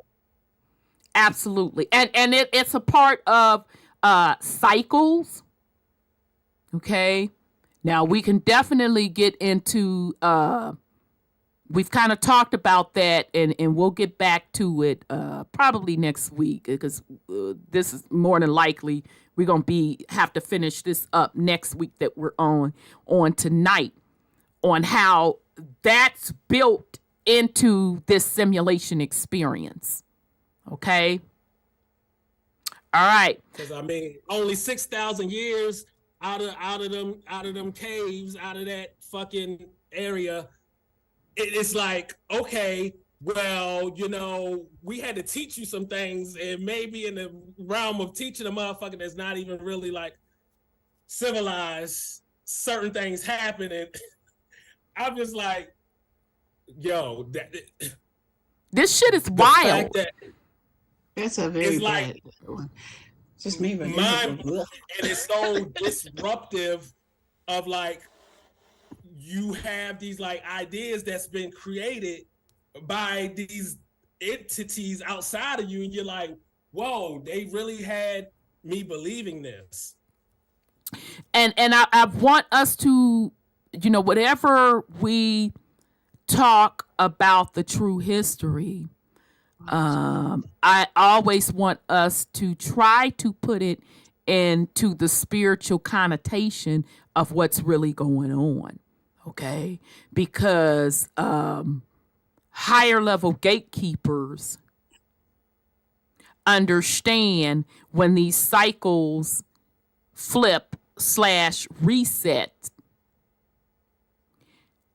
that the switching of the character roles will happen. Okay? Now, I know that's on the higher level esoteric perspective, but I want us to keep that in mind. Okay? Because remember, this is still a simulation, and it's still souls having an experience. All right? Okay, so we talked about, but the cruelest punishment must have been the public live flayings. Therefore, there existed a European trade in human skin till 1848, and these skins were industrially worked into book bindings, clothes, and even shoes for the elite. Okay. Church doors were lined with human skin, which fact shows that the exploitation of whites was regarded as will of God. Yuck. Okay, so I thought this the story that they gave for black folks. Yeah, I know. That's the Dom Verses. Remember where they wrote it? The Catholic Church took the flesh of somebody off their back and wrote the Dom Right, Verses. but average person think that was white folks that did that. That's true. But we're going to continue. But when you dealing with these beasts out of the caves, this is what I'm saying. They was doing demonology because they was dealing with beasts out of the caves, but that don't apply once they've been civilized. It's like, okay, now we don't got to do that no more. Like. You think that's the way of taming them or something? What's that? You think that was the way they had to do to civilize them or tame them? I feel like, yes, that's the like part of what they did, and it's like not being delineated from the actual spirituality. It's like, okay, y'all just got some creatures, y'all describing them as these ways of caves out of these North African things, and they half beasts and this and that, and 6,000 years of civilizing them, and then we just gonna focus on the part where it's like, okay, they've been civilized now, and we're just doing these things to them. It's like, well, part of that was y'all went and got some beasts and tried to make them y'all slaves. So that's the part right there. Yeah, cracking whips and all kinds of stuff on them. Mm-hmm. So wouldn't them people just like, even though they so-called civilized, remember that and retaliate in the same way? Okay, we fencing to continue. Okay. I should have warned y'all, but again, I didn't read through it, but I know of his work, so I knew it was going to be heavy hitting. Gross. Theirs was a caste society with whites as outcasts. This information illustrates better why there was a need for a what? A Declaration of the Rights of Man, 1760. Let me clutch my pearls and gather myself. 1760. I thought that y'all said, baby, that the white man was coming over to Africa, snatching up melanated, aka black Africans, and they was doing that shit to them.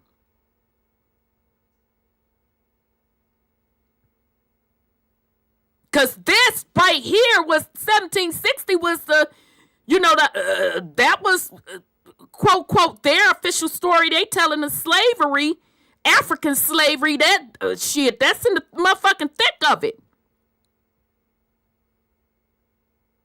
And just based on this information that we're going over, this also fucking proves that there was a reset on this planet. And I told y'all that the reset had to be, one of the resets had to be the changing of power, the face of power from black to white. And we keep showing y'all evidence of the fact. But let's continue. So the Declaration of the Rights of Man, 1760, because the white serfs asked their noble masters to be accepted as human beings.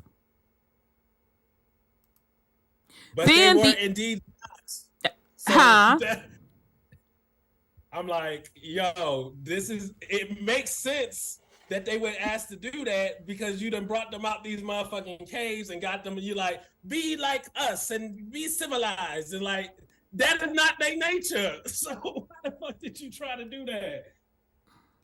Oh my God.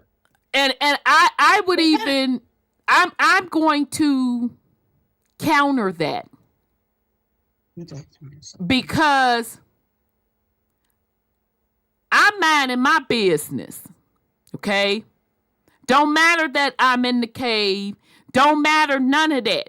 You come fucking with me. Let's motherfucking start there, whore. You came fucking with me. So now you done taught me, to wash my ass, this, that, and the third, 4, 5, and 6. And I'm thinking, okay, this is good to really, get up and wash your ass. Okay, stop me from having disease, this, that, and the other, brush my motherfucking teeth, this, that, and the third. Okay, I'm getting into this. Okay, I'm getting used to these particular style of clothing, only for you to turn around and fuck me up and tell me you're gonna serve me, you're lesser than me. Who the motherfucking savage in this picture? Because again, whore, I was minding my business in the cave. It don't matter if it was a motherfucking cave. Or whatever the fuck. The mountains. I'm minding my goddamn business. So I can't turn around and call them a savage when savagery was put on them. Because what we always have to remember, that the laws of this realm, what goes around comes the fuck around. Okay? Yeah, because all of them wasn't just chilling in a cave and we went and fucked with them, or they went and fucked with them. Because as we know, they came up out of that area and started invading. We got all that history and stuff. So it was like... And I'm gonna give you that. I'm gonna give you that. But I can't call them savages when this shit was going on. It's where your fucking frequency is. If you in my fucking low level frequency and that's the fuck shit you own, that's the fuck shit you own. Okay. So, all right, so then the enlightened black high, I'ma say bougie scientists, the intellectual elite, invented human races and placed the whites, the majority of the population for strategic purposes, at the top of the evolution ladder. So, who put who the fuck on? Mm-hmm. Well. these photos that we see lighten and whiten eyes and shit, we like be believing that, oh, the white people went and whitened up the black people's pictures. I'm like, no, I think the black people whitened up their own pictures. And put Exactly. them on. Right. Who put who on? Uh-huh. And they didn't say that they was doing it out the kindness of their motherfucking hearts. They did it for strategic purposes. And the more, all the way below, just above the great apes. So they're telling you that they reversed this shit. And they're even giving you a time frame when they started to reverse it. Okay? All right.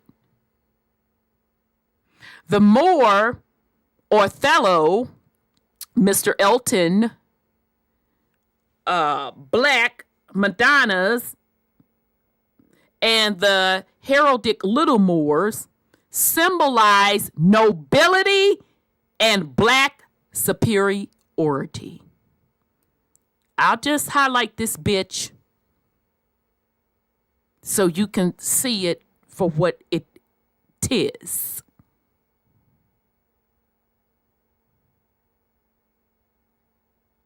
Yeah, I just wanted to pause a moment of silence so you can let that sink in.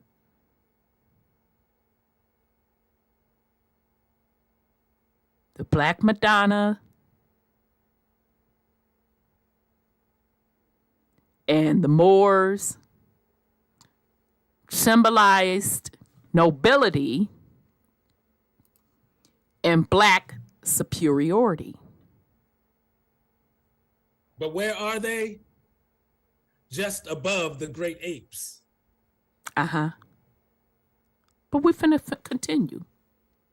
With this, they show their true feelings for the high nobility with their ideas about blacks' superiority. The French Revolution. I think he's missing a digit here.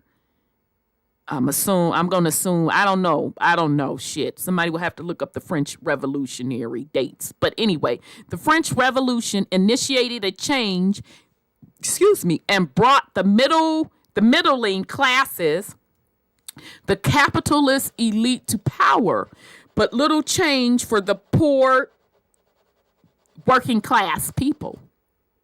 Because of the restorations like those by Napoleon, it took till the final revolutions of 1848 that the white Europeans were emancipated and the nobility lost its privilege. See, what y'all not finna do is play with truth uncompromised. You're not finna play with me. Because I took and told y'all, I've been telling y'all, at least for 3 years, if not 5 years, that it was melanated, aka black folk in power, and that the change switching from melanated people in power and white people in power happened in the 1800s. Okay? That was prior to us knowing about resets. So y'all ain't finna sit up here and play with us. So that meant the French Revolution was melanated people. Okay? Just like over here with the civil fucking war. And Abraham Lincoln, they talking about freeing the black niggas. No, I think he was trying to free the white ones. And because even Abe Lincoln was a melanated man. Shout out to Brother Cooey Mayo. I think he just dropped something last week or the week before on that. Mm-hmm. So we see the same thing. The white slaves reaching out to the black people like, yeah, let us be human too. We want rights. just let me get this out right quick. And what I'm trying to get you all to see, it was strategic. All right. It was time, quote, quote, for the white people to hold those seats of power. But let's make no mistake about it. The black people fucking put them on. Okay? Sorry, go ahead, sis. It reminds me of when they do lynchings of melanated people. They do just as bad to them as this says that they did to them. And I was always wondering why, when there's so many people in a community, they always choose one that they said we got, and they go and hunt that one down and do it. They leave church to do all that to this one person, but they don't do the rest of the community. They just do this one. And I've always wondered if during some time in that person's life that they lynch, they were treated really bad by that person's master or their family or something. I was wondering that because it doesn't make sense why they choose just one out of a community. And I'm going to, and shout out to OG Green Machine. I like that Green Machine. OG. Thank you. French Revolution, 1789 through 99. Thank you for that, beloved. I appreciate it. Okay. Yeah, that's pretty cool. So again, French Revolution, black folk. Yeah. Okay. Civil War over here, black folk. Yeah. Georgia These were resets, family. Mm-hmm. Now, the part where I feel the whole reset mud flood shit came into play. Because either you gonna get down and accept your new position that you on the bottom now and these white people on the top, or you gonna get the fuck taken up out of here, put in mental institutions. We gonna shuffle this motherfucking population around, XYZ 4, 5, 6. If you want to look at it at another level, from a Westworld sci-fi perspective, they use some type of technology to wipe memories. To wipe memories and to reprogram. When I was in the Moors, they said they used a white monkey. There is a white monkey. We're not gonna go to that. We didn't. That we not finna do. Well, you guys talking about they were not human at the time. They had to train them. That's what I was thinking. But we didn't already went over genetics. So out of respect for time, let's stay focused. Because you had your opportunity when we was going over genetics. I didn't think about that. I didn't even remember. Okay, well, I'm sorry, baby. We finna move on. All right, go ahead. Okay, I appreciate it, sis. Can I just go ahead. On something? Oh, God, you're somebody, ridiculous. On point, listen up, was saying how the pale face race outpopulate us when we was the majority. And the sentence says, wait, where is that? Well, here it is. Here it is. Then the enlightened black invented the human races and placed the whites, the majority of the population, for strategic purposes. They placed them as the majority. They wasn't the majority. They just exactly. They placed them. It was just saying, "Oh yeah, they the majority," basically, and so that's what made it be so. And same thing here. They basically and to me, it's the same thing today. Yeah, it's the same thing today. Okay, so let's continue. I know y'all. I'm sorry. Go ahead, Brother Sean.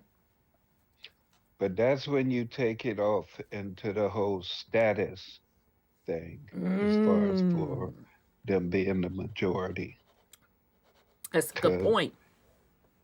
Because anybody that come over here that ain't from here, that's part of the deal. You got to, your status, you got to be classified as... It's white. What?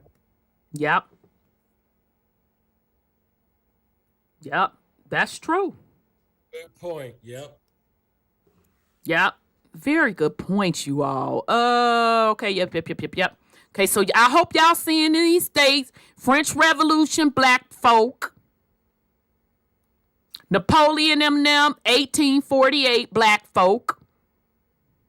Louis the 15th to 16th too. Wait, Europeans. Okay, so the nobility, the black folks lost its privilege. Jane Austen was described as brunette of complexion. Okay, so don't come in my motherfucking comments when they say said that earlier. You just said it, son, Scotty. Don't come in my motherfucking comments. Brunette means white. Bitch, I'm not talking about hair. I'm talking about complexion. Go find somebody else to play with. Shit.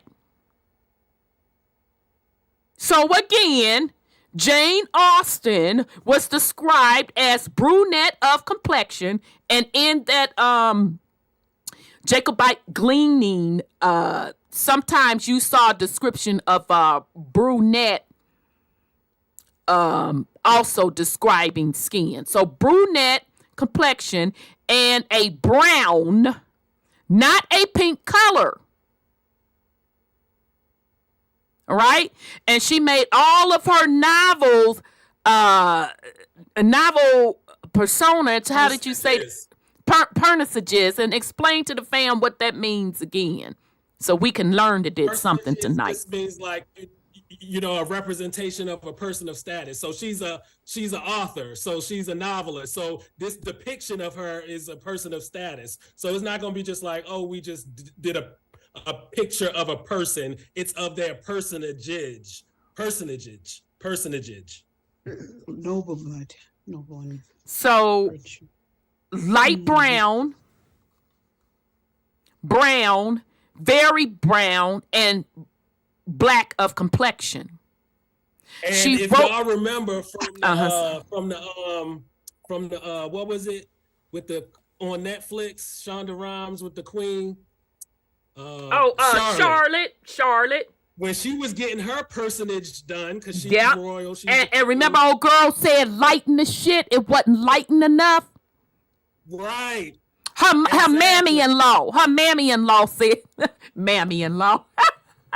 At that time, they gonna try to make the white be the thing. Even if you are mixed or a light brown person, it's like, yeah, lighten it up. Right, lighten it up. Although only thing, and I know Chandra had to do it that way. Make mine brown. No, I'm brown. Right, and I know Chandra had to have Charlotte's old man, King George, as a white man, but he wasn't. He was a black man. He was a black man. Okay, so that her mammy-in-law was a black woman. Okay? All right. So, what were we saying? Shit. Okay. Like, she wrote against the change of status of the black elite. She wrote against, so they did do it. So now they finna go make me pull some Jane Austen books.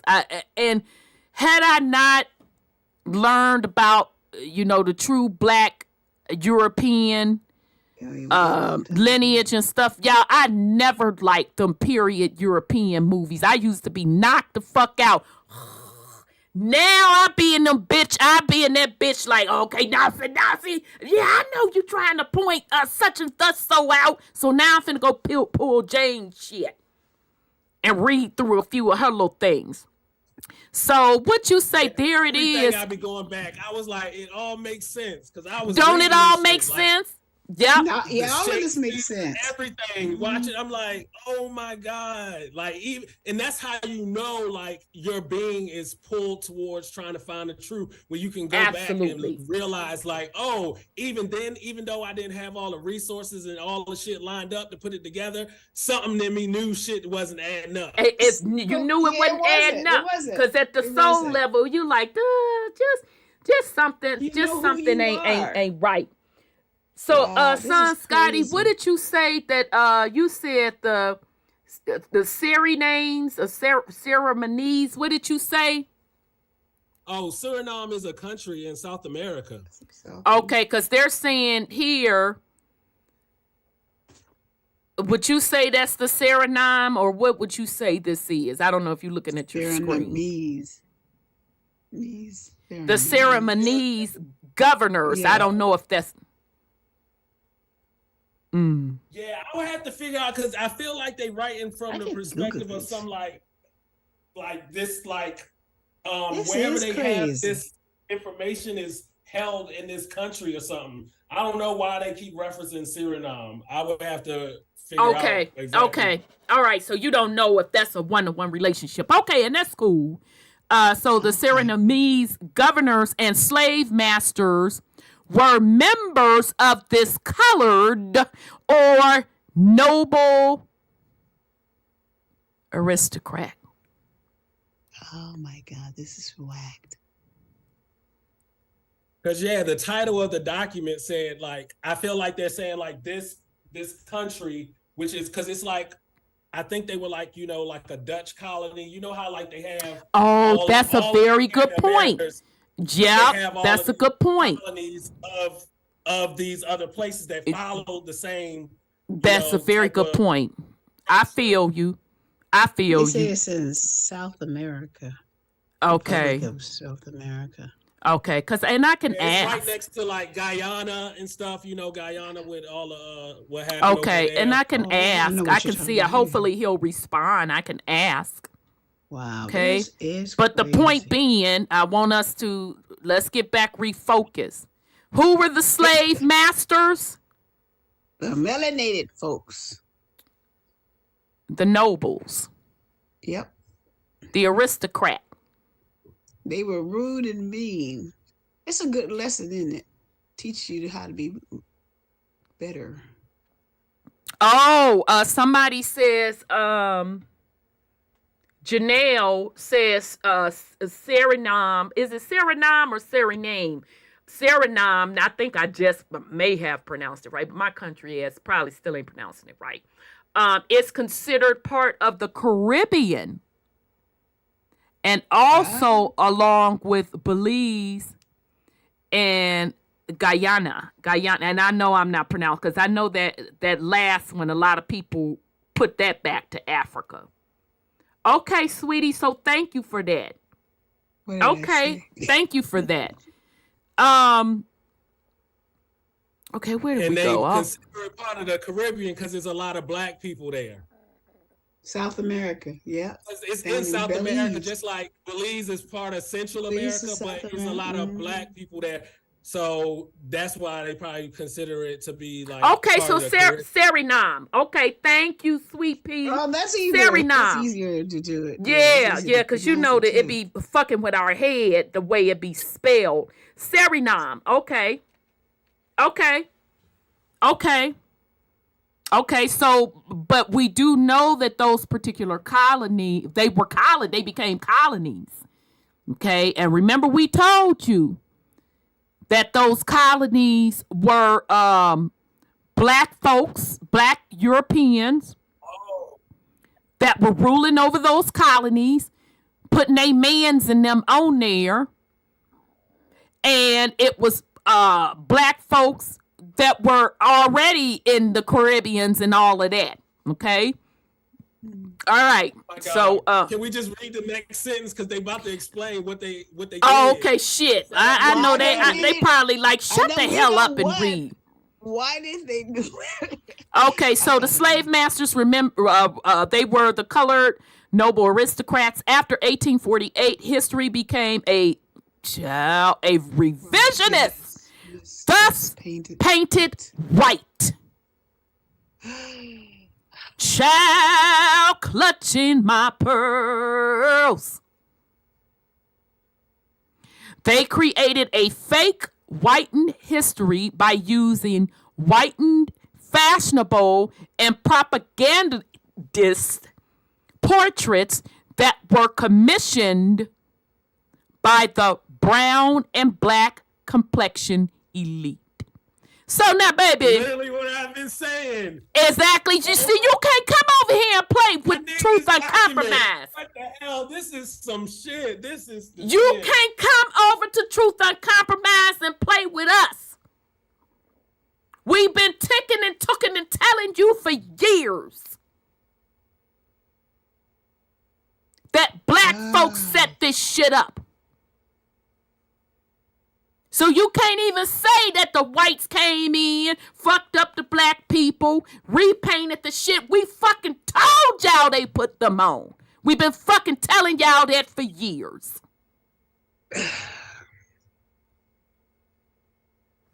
Who sometimes in real life painted themselves white or bleached their skin. And somebody in the comments said that they was bleaching their skin.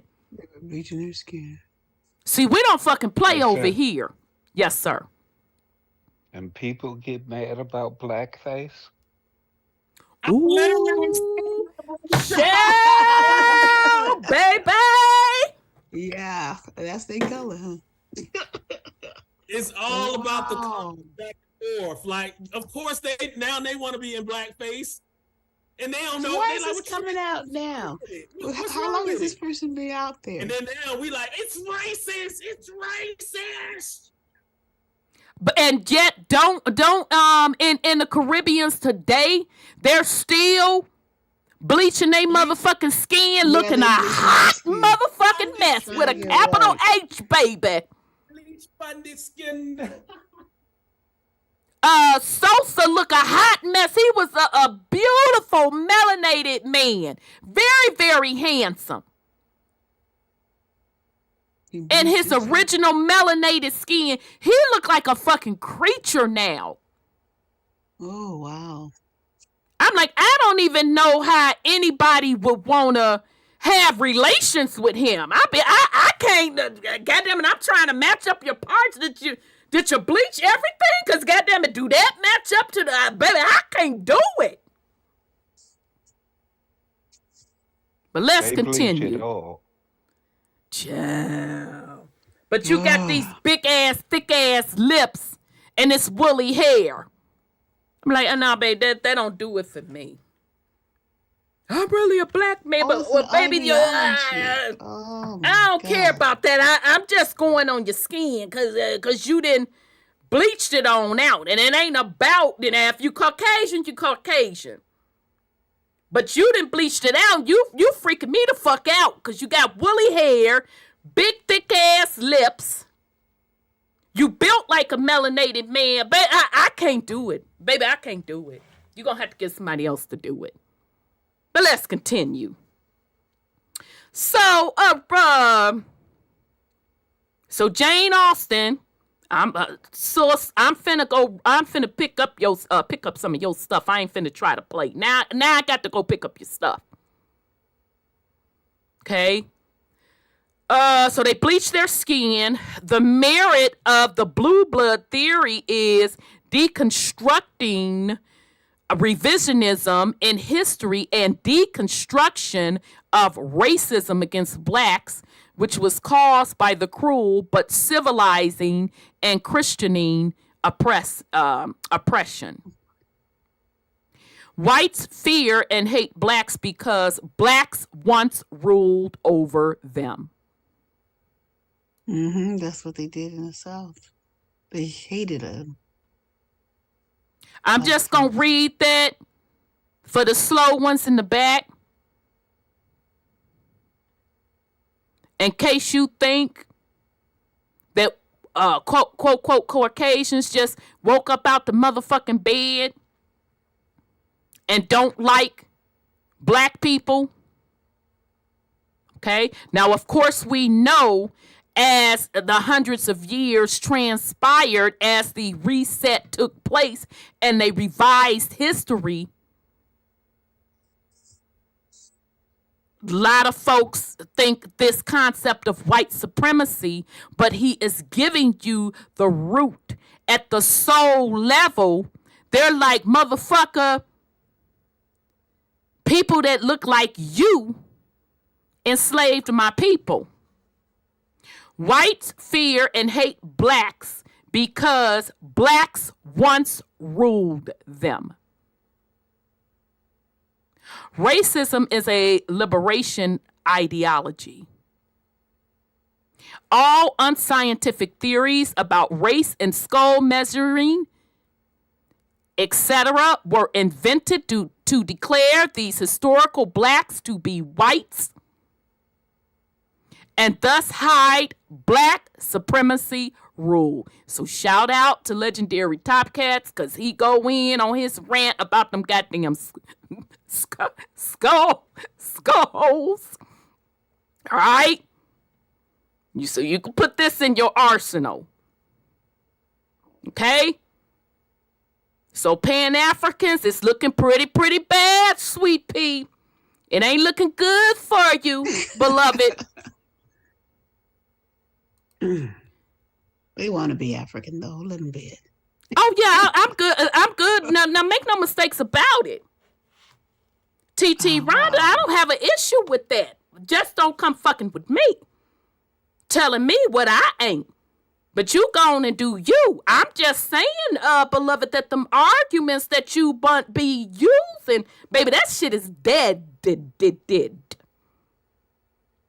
Right? All right. This new museum in a staircase of his home with the blessing of Vestia Den Haag. Baby, I'm not trying to pronounce all of that. Okay? And only accessible by appointment, welcomes everybody, for which reason the entrance fee is only €1. Child, baby, I'm coming. Okay, it's on and popping. Baby, I'm going. I'm finna do this 2024 trip. I promise you. That's what, yeah, it's on and popping. The public can see portraits of black rulers and their black queens. There are reproduction of portraits of nobles and slave masters, which were never before shown publicly and are hidden in family or scientific collections because of black looks. There will be postcards and books for sale. The museum is in isn't it The Hague, or it's The Hague, right? Hague. Uh-huh. Yep. The Hague will lead to the findings of the Suriname Museum of Black History in Suriname in 2013. Baby, I hope you still had this, but I'm finna to reach out. The Hague, no less. That's the governing body of something. I'm definitely finna reach out, and I really, really hope that you still have it, because it's finna be on and popping. Now, I apologize in advance for my savagery 10 with my MFing and SBing, but nonetheless, I definitely do want to, in 2024, make this trip. It's finna be on and popping, because you're not finna sit up here and play with me. Are they going to change it back? Change it back. Hey, ain't that what a world court's supposed to be? Or The world court. So they know. Everybody know.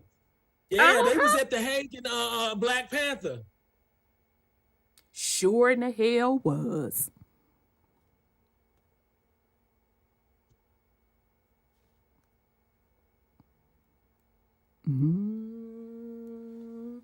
Okay.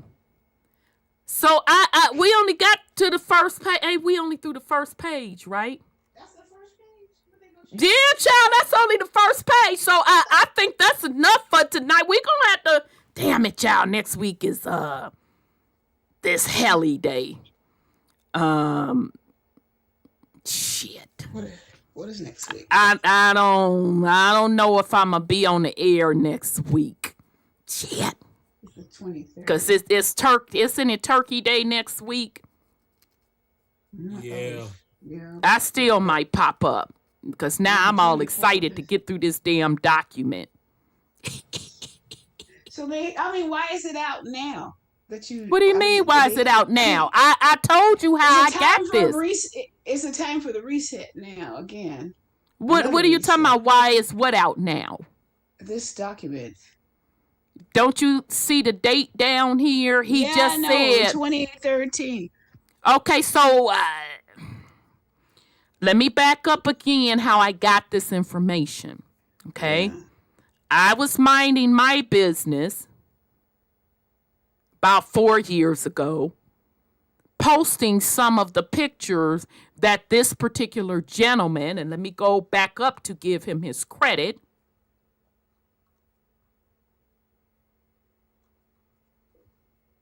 Egmond Codfried. I was posting one of his particular pictures from his research on Black Europeans. And somebody came down in the comments and said, this, all of these pictures that you see of Black Europeans, most of them are coming from one person. And I said, well, please let me know that person, who that person is. I said, because I'm not the type of person that got to sit up here and pretend like I done came up with some stuff. I like to give people their credit, and I like to go to the source. So that person gave me his name. Oh, my goodness. So I started trying to look, where can I find them? Where can I find them? Where can I find? And I even forgot, to be honest, where I even found the man. But I got on some type of academia list, and I set up to receive the information. So I've been receiving this information throughout the years on and off. So this just came up again, and I'm like, okay, I need to discuss this on the show. Okay? So he's telling you the first edition was March of 2013. Sorry. Okay? All right. Now this picture, I'm like, you know, this is a damn shame. You ain't finna tell me this ain't no brother right here. That ain't no brother right there. Come on, y'all, stop playing with me. Okay? So we just gonna Lord have mercy. leave it, because I know this a lot, baby. We only one page in. Because this is a Rembrandt painting of brothers. Okay? So now I don't know if I'm going to be back next week. I think I said I was going to be somewhere. I can't damn remember. So I'm going to try to creep on back over and for us to pick back up next week. Now I'm all intrigued. Okay? So you just have to watch for the YouTube notifications, whatever the case may be, if I'm going to do a show next week. All right. So I'm going to leave it here because that's enough for us to digest on. All right. So we finna go to last words. Okay. Shout out to his work, because he's really bringing together all of the stuff we've been talking about over the past few years. Okay. Son Scotty, you have any last words for the family?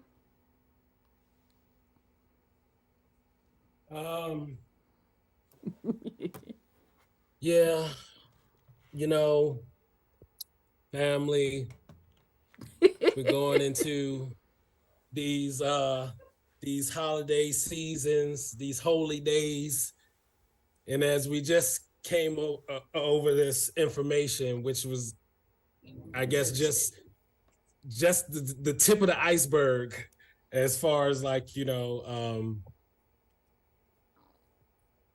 things that have been set up, narratives, resets, the cycle of things. And, you know, it just takes a little bit of just, you know, tapping in and trying to line things up to see that it don't really all add up.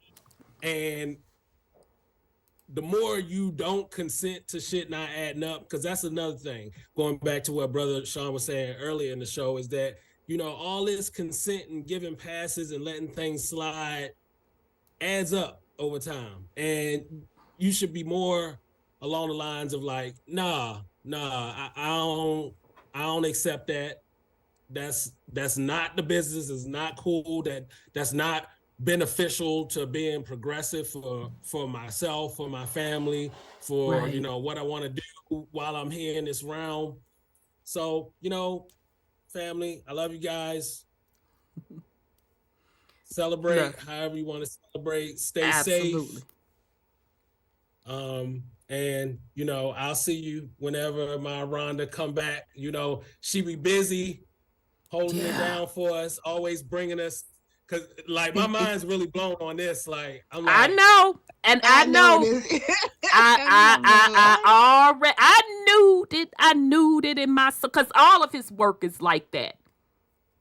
So I knew that in my soul, but most of the work that I've seen from him previously, it's been these portraits. Matter of fact, I would have to go back through a couple of other computers, dig through my pictures and my documents, and start digging up some of his portraits. But I'm gonna wait. I'm gonna wait for us to get through this, okay? Because we fencing to get through all of this. Blink, blink, blink, blink. Blink, blink, blink. Yeah. So, the veil, as we see, it ain't always this like back and forth. It's black or it's white. The whole Hegelian dialectic. Pick a side.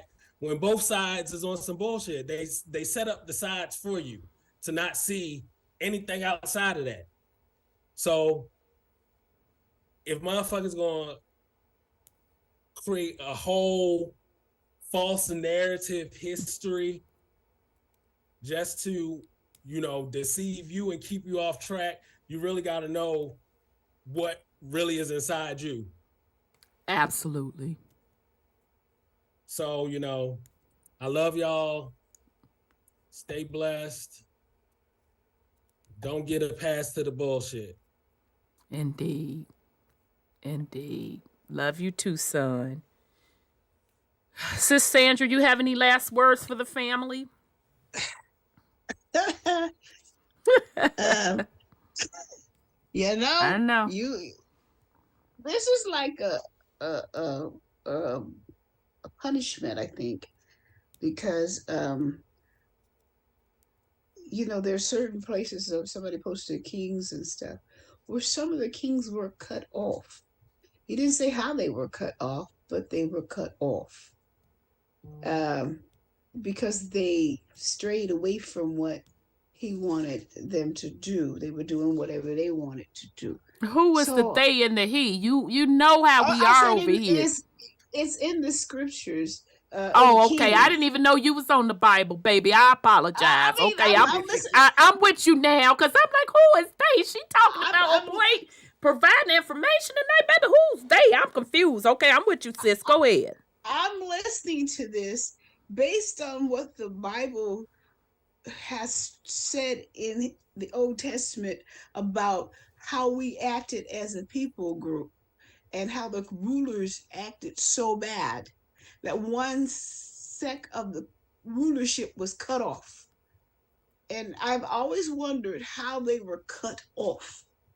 And I can see that if they did this renaming everything, changing everything around, it's a good way to cut them off.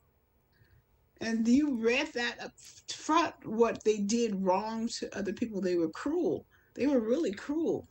And they were doing nasty things, obviously, to other beings. They don't have to be humans. It's like kicking a dog when he's down, You kick your dog, you kick your cat, you kick your horse. You got to be really in tune to nature itself instead of into yourself. Because we have to be stewards of this land and what the Most High, what the universe has given us. And so they weren't doing that. And I have to think it was of like this. A circus, actually, or like a zoo. It was like, come on in here and let's whip them into shape and now perform for money. It's like, yeah, I mean, you know how to do it. It's like, no, they gonna snap one day.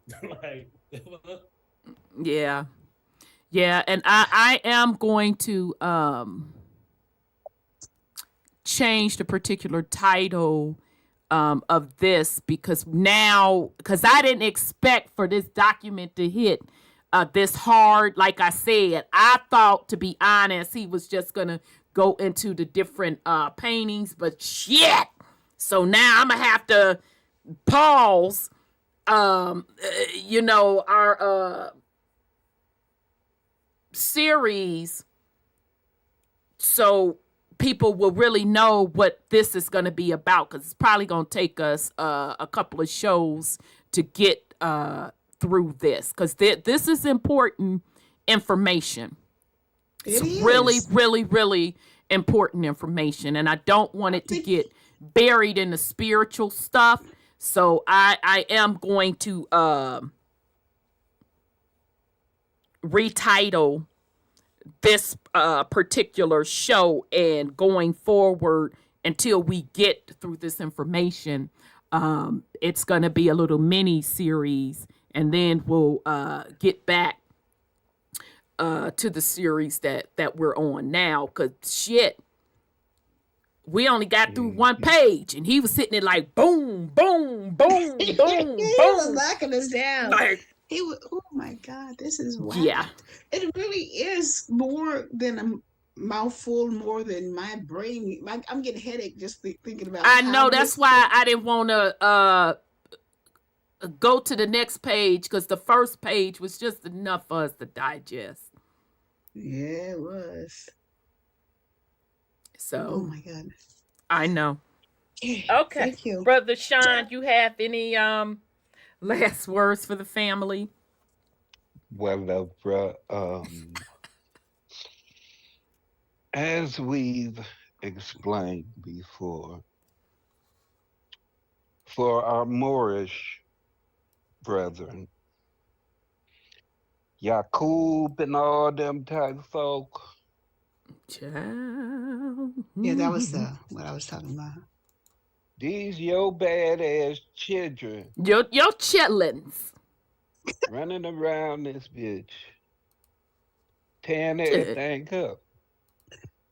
But y'all want to preach unity and laws and the organic constitution and bloodlines and karma and debts being paid, or the erasure of debts, all your little paperwork from your little peoples that you put in place while you took your nap.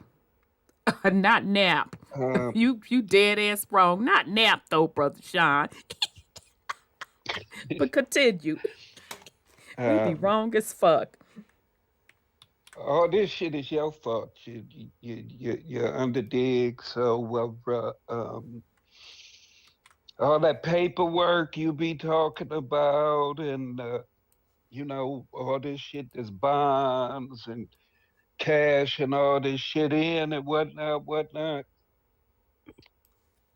We gonna need y'all to get busy. Ooh. Y'all got a whole lot of shit y'all got to atone for. Agreed. I don't want to hear shit about the orange man. I don't want to hear shit about Nutty Biden. I don't want to hear shit about the Rockefellers. I don't want to hear shit about no aliens. Y'all got some splaining to do. You know you do. Y'all know that y'all done fucked up. Yeah, long time ago. Yep. Is that why y'all decided y'all was gonna go to sleep for a little while and put somebody else in charge, so that we sit up and go through all this, that, or the other with them, while y'all sit up and pretend like y'all one of us, or that you don't know what the fuck happened? Exactly, Yeah, like it was this big kumbaya until the pale man came along. And the whole time it's been y'all. It's been all you so-called holy, elite, bougie, boule bastards. Child. It's all on y'all. So you pale folk that always got some complaining to do, and y'all know who your Moorish masters are. Talk that shit to them. That's where your reparations and all that shit come from. Or that's where your next set of instructions come from. Your masters, your creators said the time is up. They said that they woke now. And you supposed to hand the shit back over. They say they prepared you. Divinely prepared you. I forgot about that, Brother Sean. To give the shit back over. Back. So, what is the problem? Your masters have spoken. They're releasing the documents. Even though you've been well aware of all of this, you can stop trying to take credit for whitewashing shit. Your masters have admitted that they done the whitewashing, that they were the first ones doing the bleaching of skin. But that was mainly to appease you so that you would have something to look at, because that shit ain't appeasing the rest of us. But I digress until we dive further into the material. Not the material. Rashani, you did MF and SB and cussed everybody out. You be cracking me up. And until we dive deeper into the rest of the material. I'm sorry. Go ahead, baby. I can't. Baby, I can't. You understand me? Go ahead. Go, Brother Sean. So now we a mess. You can focus on your masters. And that's where your energy and they aggression. did very good, didn't they, hiding it? Yeah, I mean, I can't be mad at them. No, they I can't either. Very well. They followed their programming to the T. They were taught very well.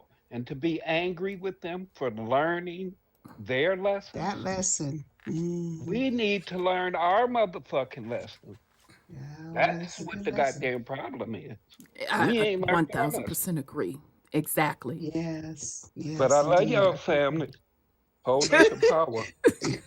Thank you, Brother Sean. After he cussed everybody out, then got intellectual. But I will digress as we dive deeper into the material. That shit was funny. He went from hood to university. All right, fam.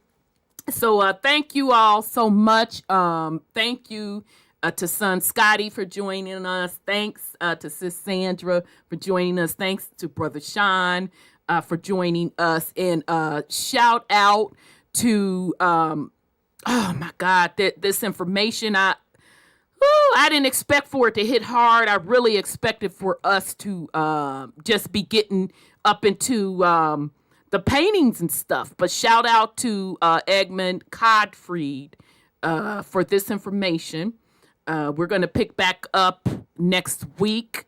I am going to rename this particular video to put this particular work out. All right. So thank you and shout out to the YouTube family in the chat. Much appreciated. Shout out to the YouTube family watching. So y'all, just next week, I'm trying to think. I don't think I committed to cook nothing at the get together. See, my higher self be knowing, because usually I commit to one or two things. I don't think I committed, all right? So I think I can tip on out, go on and drop something off, slide and get a plate. Okay, depending on who cook. I ain't fucking with everybody like that. Shit. And I might do a show next Thursday. If not, no, you know what? Fuck that. If I don't do it Thursday, I'm gonna do it Friday. God damn it, no. Now, even if I did commit to something, because I know they gonna guilt me. Oh, you know, cuz it's such and so over here. Da da da da da da. So goddamn it, more than likely, not more than likely, I'll do the show on Friday, because shit, now we gotta rock on out and do the damn thing. So we'll see you all next week, so just pay attention to the YouTube notifications, and we'll make an exception next week, and we will do Friday. So really, really appreciate you all. Thank you for rocking out with us, you know, much love and respect. So with that said, do you be well. We will reconvene next week, as Brother Sean said, to dive and to explore into the material further. So with that said, fam, we are Truth Uncompromised. We're out of here, fam. Love you. Peace and love. Peace and love. Child, I'm so messed up. Why I can't find a damn What's the Face song? Let me get up here. Child, he know he threw a lot of stuff in that.